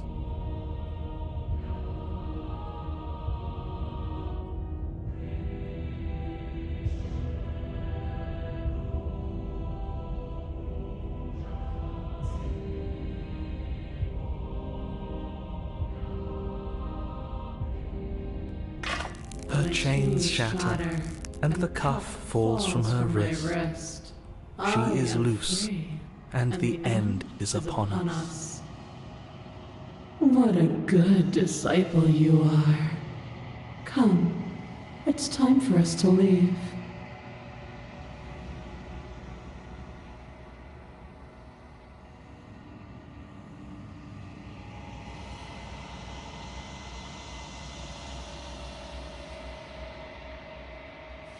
Nothing, and then everything.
She's gone.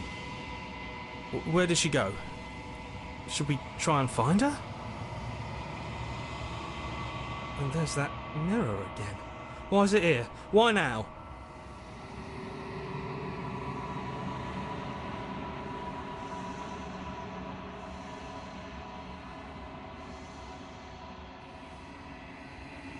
But it feels so bad, like looking into it right now is going to be the end of everything.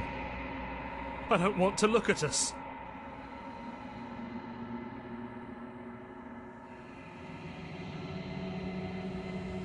Okay. If you say so, we'll trust you. A mercy.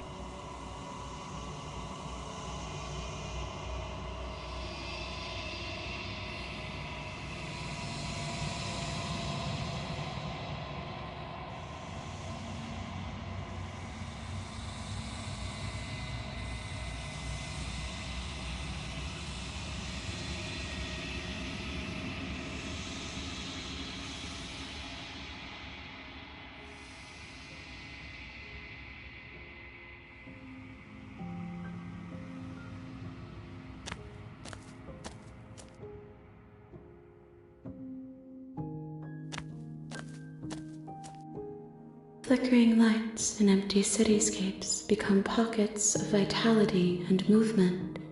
I am more than I was before. Whenever you are ready, I will wipe your slate clean once again.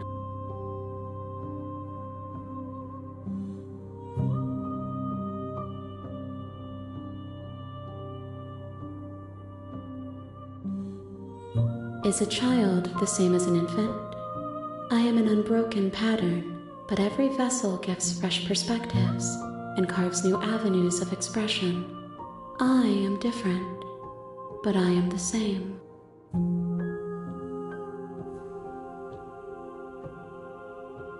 I'm sorry. Words are difficult for me. They never fully weave what I wish to say. If you do not like my answers, then you need not ask me questions. The vessels you choose to bring me carry far more meaning than anything words could say in the spaces between.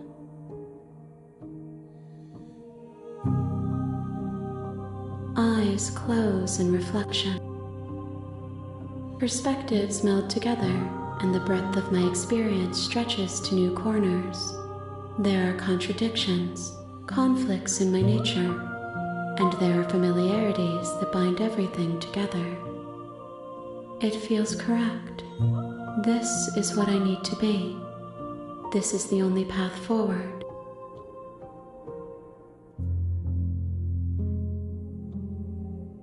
With every gift you bring me, I excavate the alleys of what I am meant to be, and every exploration yields new and complicated truths. What I will be is different than what I am, and what I am is different from what I was. I cannot tell you what desires I will hold when I have changed. But in this moment, all I want is to know myself and to know you.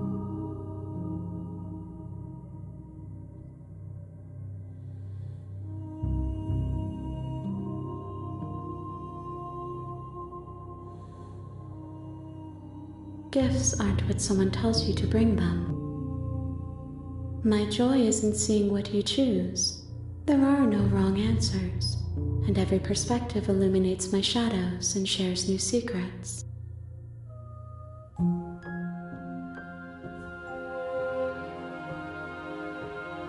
This one is dominance, a figure capable of bending everything to her will.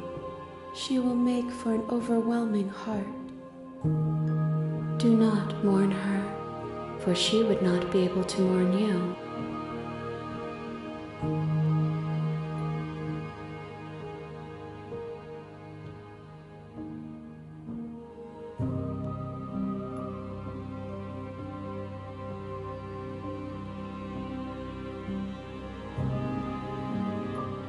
The vessels are shaped by memories of you, but their impulses are drawn to the edge of the long quiet.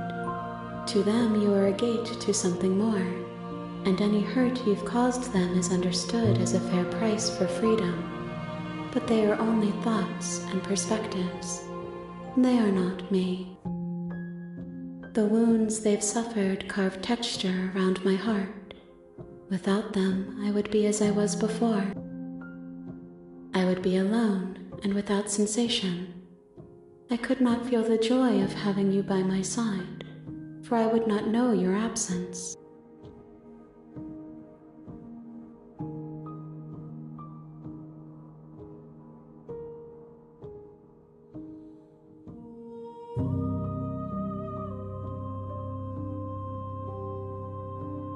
Those paths lead to worlds you've already seen, and to perspectives I have already made my own.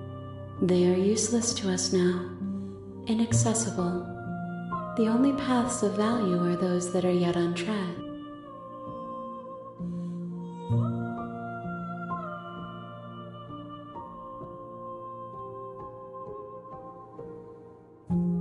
My preference is for you to show me what you would like me to see. I cannot know the ways I wish to grow, for I have yet to feel them. It is you who guides me down the thin trail of perspective and memory.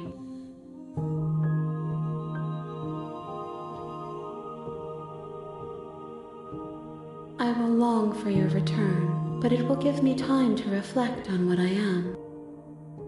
We will meet again.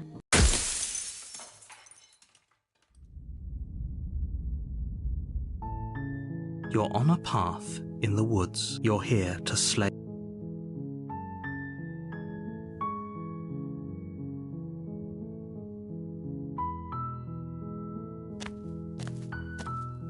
You make your way up. We're not going to go ignore him.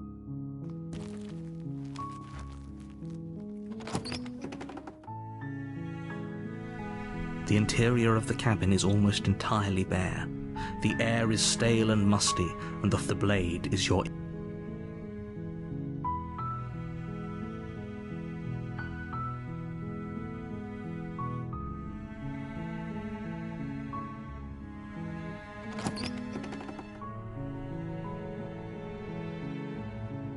The door to her voice... Hello? Is someone there? ...is hypnotizing.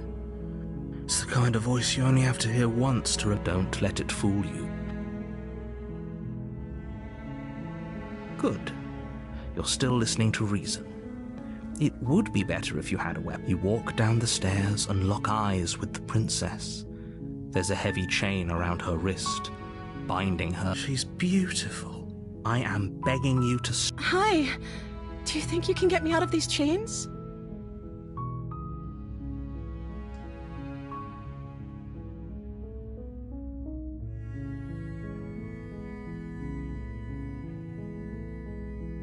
Okay.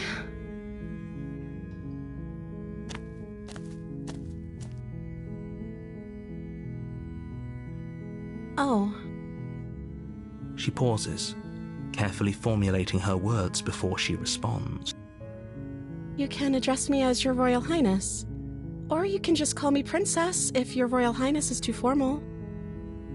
Is Princess her name or her title? What if it's both? Could you imagine being named Princess Princess?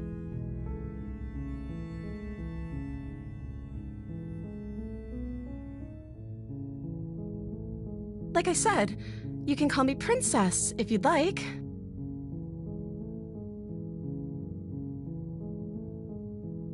I'm sorry, I've been down here so long I guess I've just forgotten. I must have a name, though. Everyone has a name. Okay, that's weird. She hadn't even thought to pick a name for herself. Hopefully you're starting to see that she can't be trusted. Go back upstairs, get the blade, and slay her before it's too late.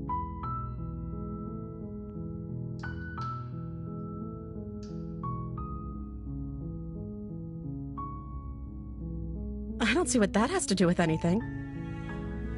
This is the only time this is ever going to happen, but I agree with the princess.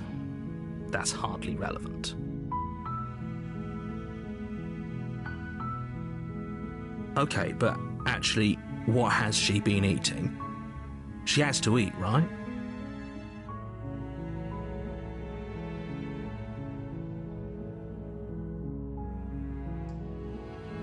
The princess hesitates before responding. She doesn't know. She's been down here too long to have any idea of what she'd do in another life. She knows what she'd do. She's just searching for whatever answer she thinks you want to hear. Are you looking for the truth, or are you looking for the right answer? Because with the dynamic we have going on here, I don't think the specifics of what I do really matter. It's not like you'd believe me.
You're only making this more difficult.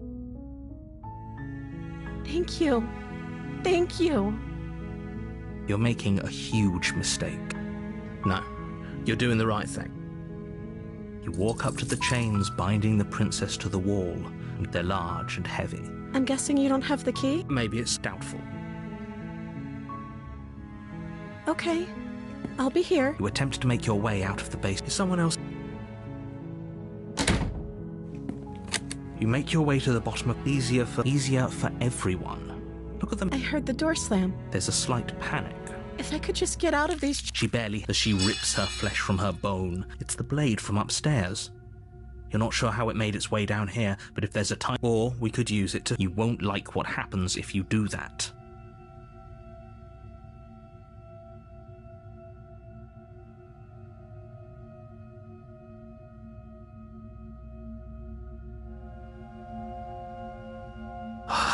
Fine. Against your... You cut. The blade is sharp, and her limb... She didn't so... No. She smiles soft. How is she still smiling? Thank you. Now let's get out of here. No. We won't have... As the princess approaches the bottom... Wait. This isn't fair. You can't just... Watch me. What are you doing?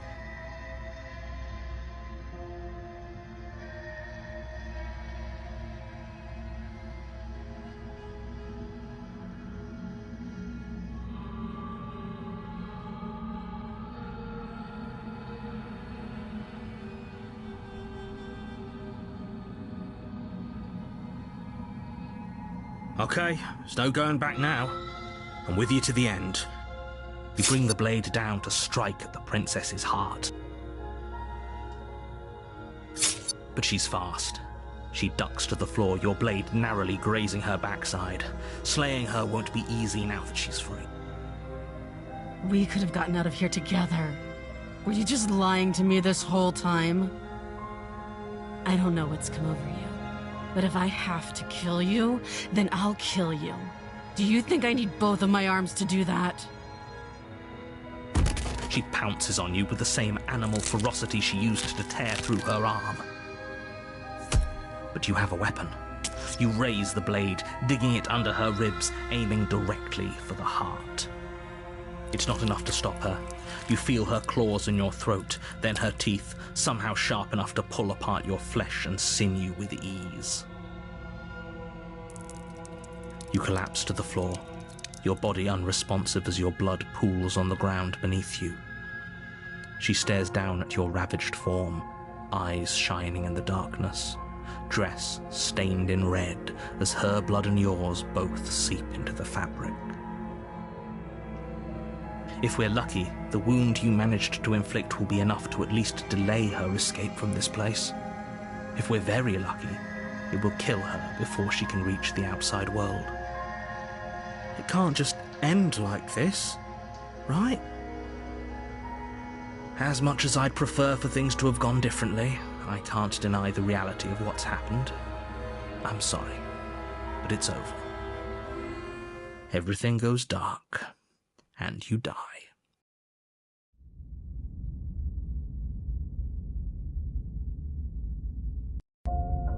You're on a path in the woods, and at the end of that path, you're here to...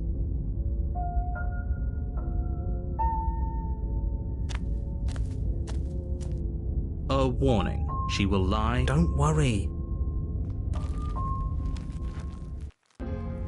The interior of the cabin is a mess of twisted roots. The walls a chaotic weave of knotted wood that, almost as if by accident, just happened to resemble a room.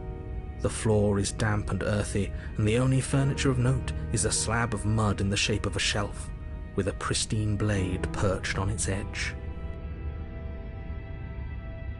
The blade is your implement. You'll need it if you want to do this right.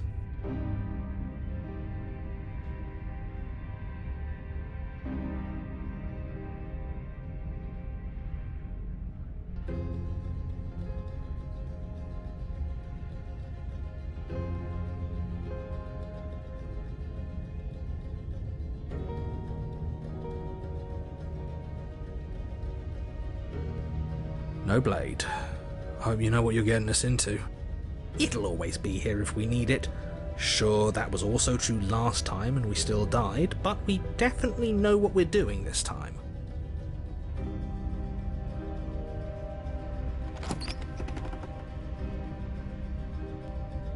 The door to the basement creaks open, revealing a staircase dug into the muddy earth below. The ceiling is thick with roots that hang like locks of tangled hair. The weak starlight from the cabin windows behind you can barely penetrate the gloom here, only illuminating the edges of an opening below.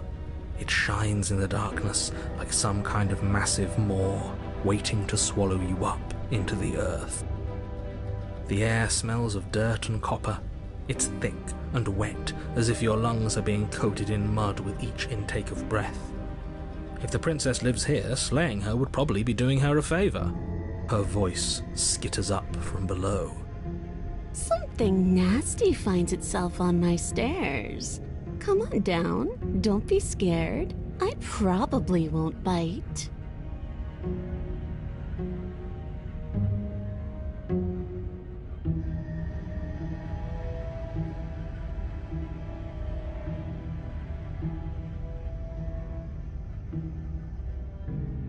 I recognize that voice as easily as I recognized your nervous little footsteps coming up the path.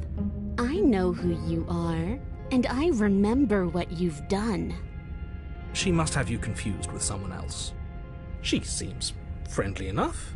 Maybe we can talk our way out of this whole situation. You can't.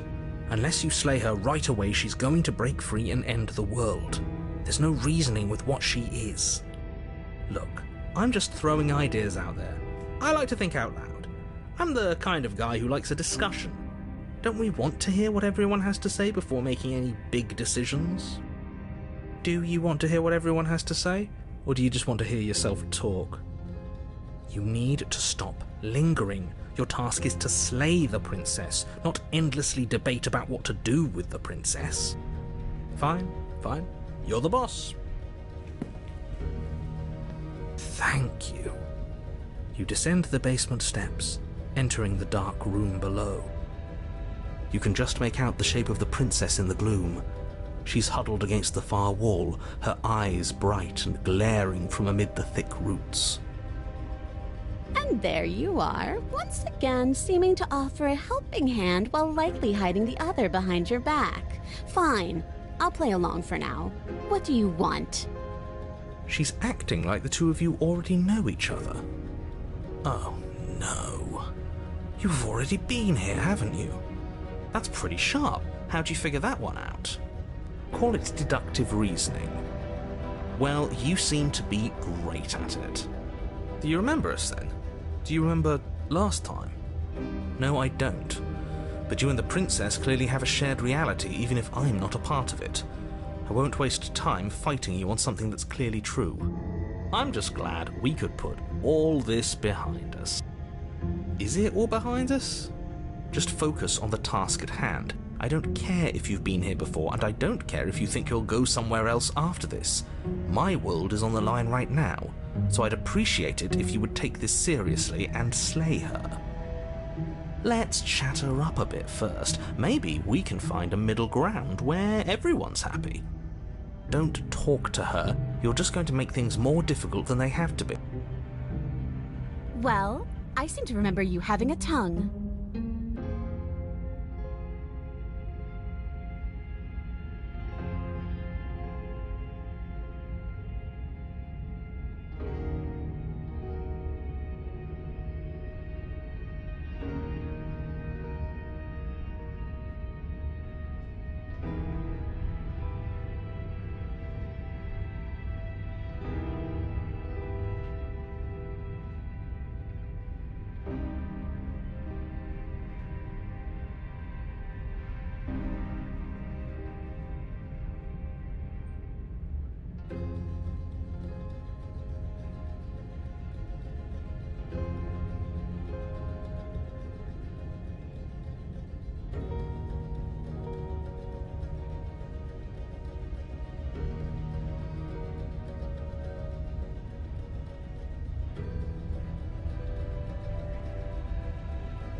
Oh, of course. They're nothing to me.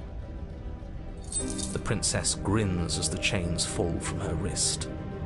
She could have gotten out of those the whole time. That sneaky little... A woman after my own heart, really. She knows how to hold her cards close to her chest. This is why she can't just be abandoned here. If left to her own devices, she'll find a way out. Now stop her.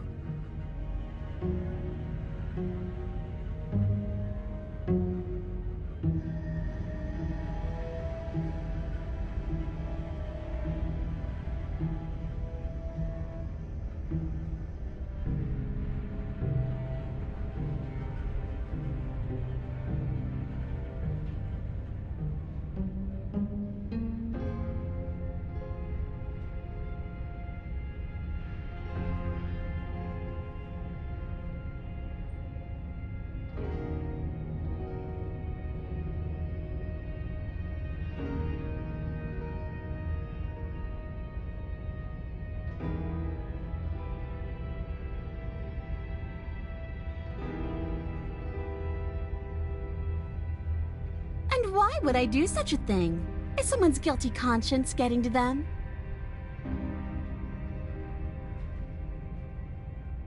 But I wouldn't worry. As much as I may hate you, letting you live is in my best interests. If you get me out of here, the only thing that will be dead and buried is the bad blood between us.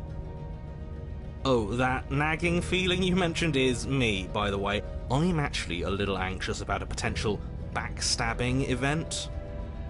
She needs us to get out of here. We'll be fine if that's what we decide to do. You won't be fine because destruction is in her nature. If she gets out of here, that's it for the world, remember? Even if that's true, that doesn't automatically mean she's going to stab us in the back. I think that depends on your definition of words like stab and in the back. She might not literally do that, but she could very well symbolically do the same thing. See? He gets it. There's nothing wrong with looking out for number one.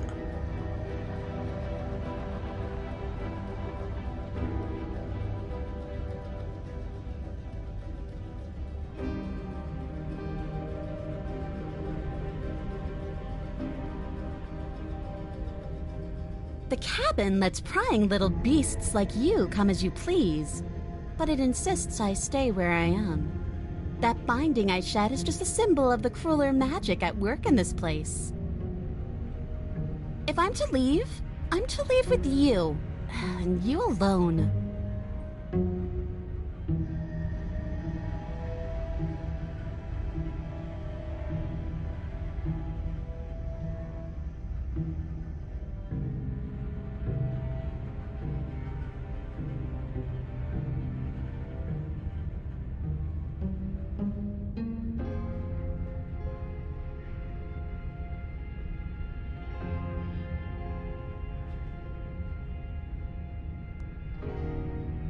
You were the one who tried to kill me when my back was turned.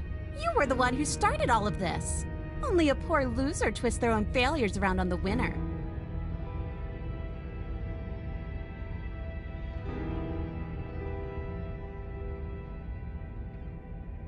Is that a joke? Do you think a joke will charm my trust back? You'll have to try harder than that.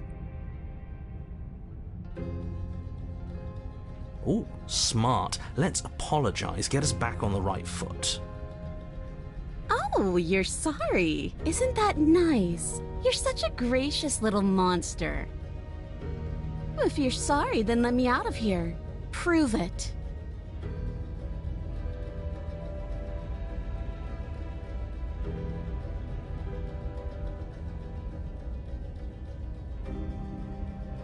Yes, let's. She creeps forward, taking one cautious step at a time until you and she are face to face.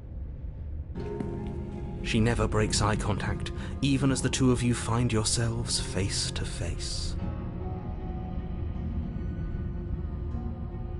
She's silent for a long moment, as if testing to see what you'll do now that she's within arm's reach. After you, darling. You're the one it lets come and go. It's best if I follow. Oh no, we can't have that. If anyone is going to turn their back on anyone else, she's going to turn her back on us. It shouldn't matter who leads and who follows. We're working together here. Well, if it doesn't matter, then she can go first. We may be in this together, but that doesn't mean we have to trust her. Somebody has to go first, and it might as well be us. We're the ones who broke her trust last time. You're talking a lot about trusting someone who, by her very definition, cannot be trusted. I don't know how many more warnings I have to dole out, but if you help her out of here, you're going to regret it.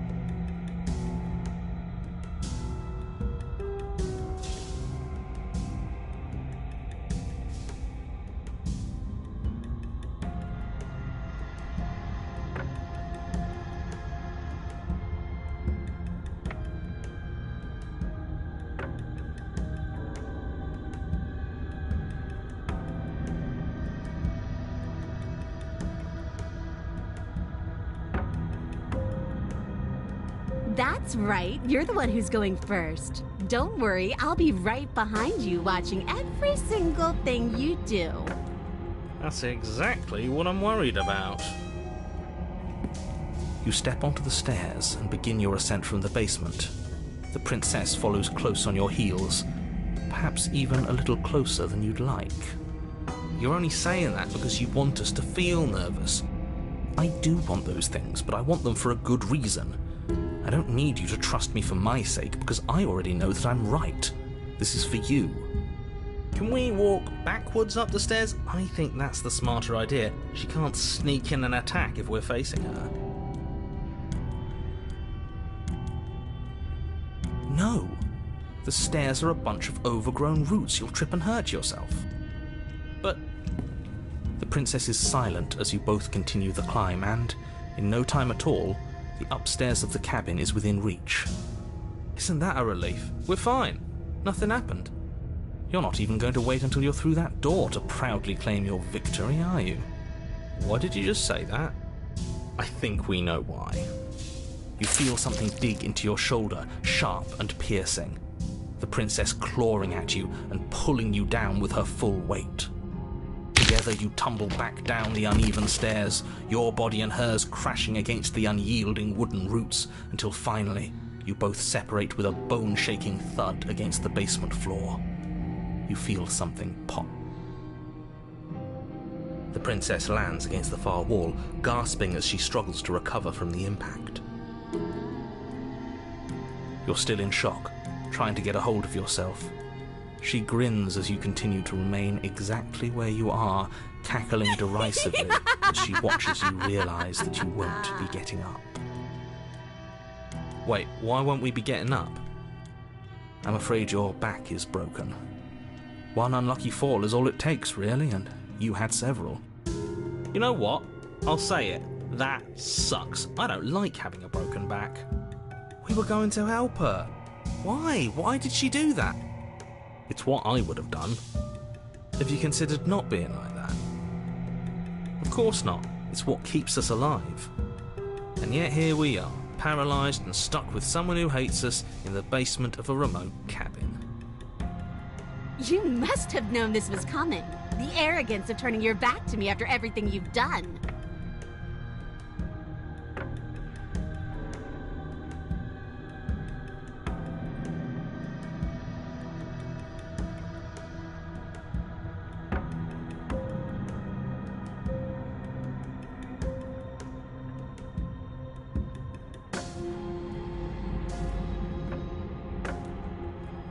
Why would I ever trust you? Your hands have spilled my blood. And knowing that, you should never have trusted me either. You should have known I would never walk hand in hand with a loathsome thing like you. By our very natures, only one of us could make it upstairs unscathed. Someone had to make the first move. Better me than you. See, this is why I wanted her to go first. I had this whole little scheme planned, where once she'd passed by the table upstairs, I'd have said, now pick up the blade and stab her in the back. And then you'd say something like, wow, that's an amazing idea that I never saw coming. Thanks for looking out for us.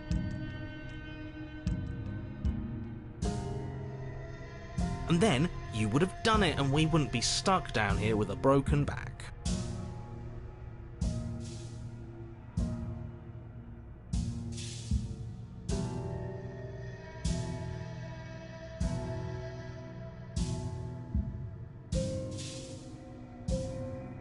There's just one problem with that.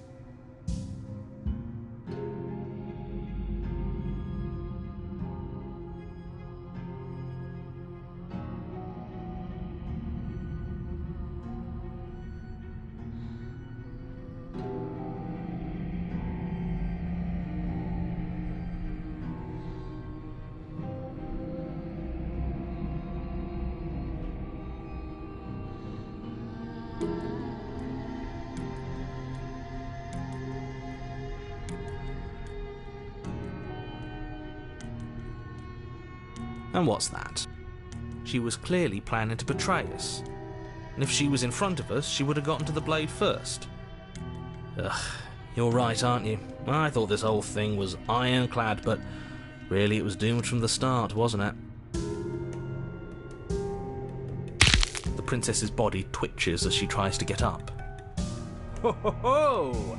So she's got it as bad as us. Something inside me is broken. Isn't that a cruel twist of the knife? Isn't that so funny? She eyes you with intensity, silence falling between you for a long moment as her gaze travels up and down your battered form. Seems I'm not the only one, though. Wait, are we both just stuck here? Certainly seems that way. What a way to go. Look on the bright side. In all this chaos, you may have actually managed to deliver a lethal wound. The world could be saved after all. We're going to die together. Isn't that a lovely treat? I wonder how long it'll take. Maybe I'll get to watch the worms lick your bones clean. Is that really what's going to happen? Hello? Are you still there? What happens next? I think he's gone. Something strange is twisting this place out of shape. I wasn't feeling much of anything, but now I feel cold.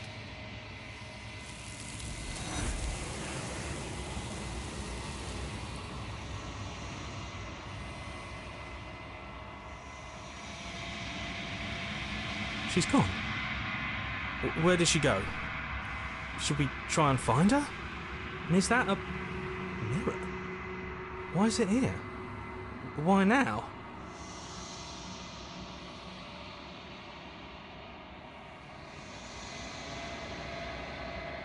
This doesn't feel right. It feels different. Final. If he thinks it's bad, I'm with him.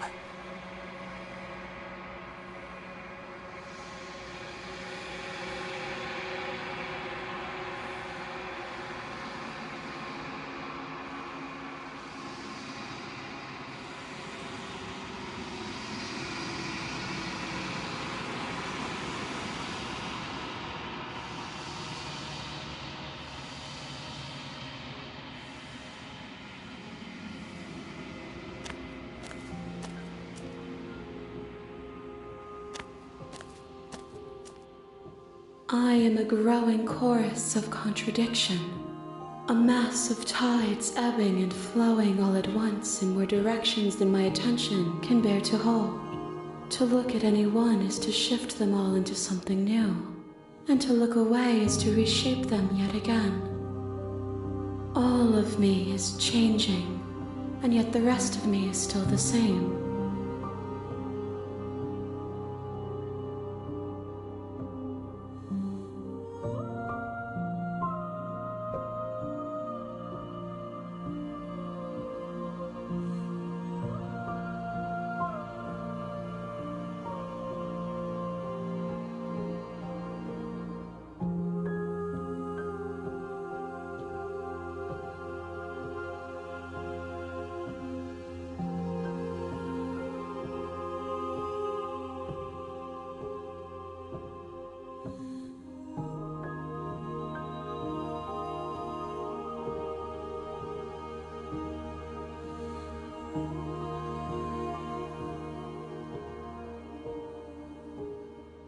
This one is hope marred by bitterness and betrayal. She could see the end of the tunnel, and the door was closed on her. She will make for a righteous heart. Do not mourn her. She is finally on the other side.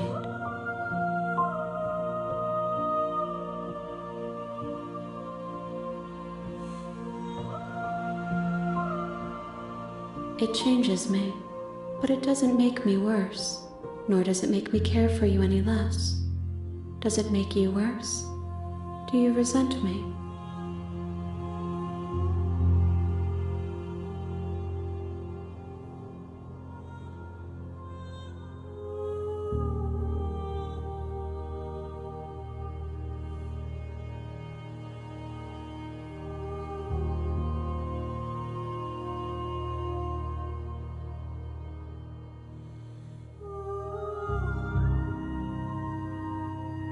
It does seem small from here, and the more we journey, the smaller each of those steps will be, but that doesn't make any of them less special.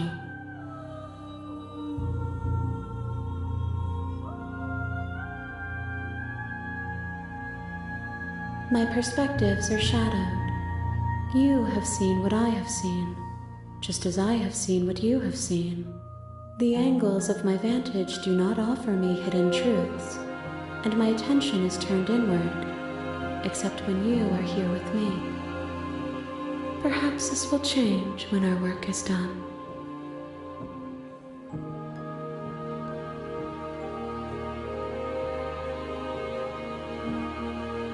The desires of my multitude thrive in endless competition with themselves, but none of them rise above their dance to influence me. I yearn for what I have always yearned for, our awakening. Other desires shrink in the light of knowing you and knowing me.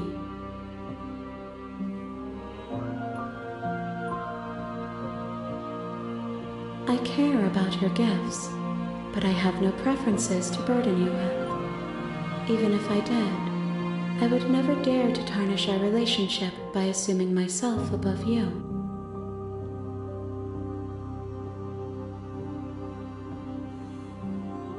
We will know when we near our destination.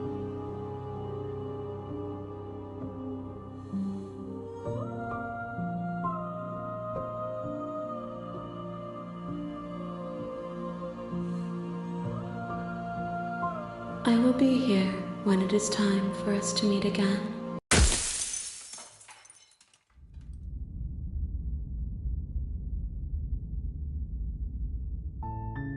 You're on a path in the woods.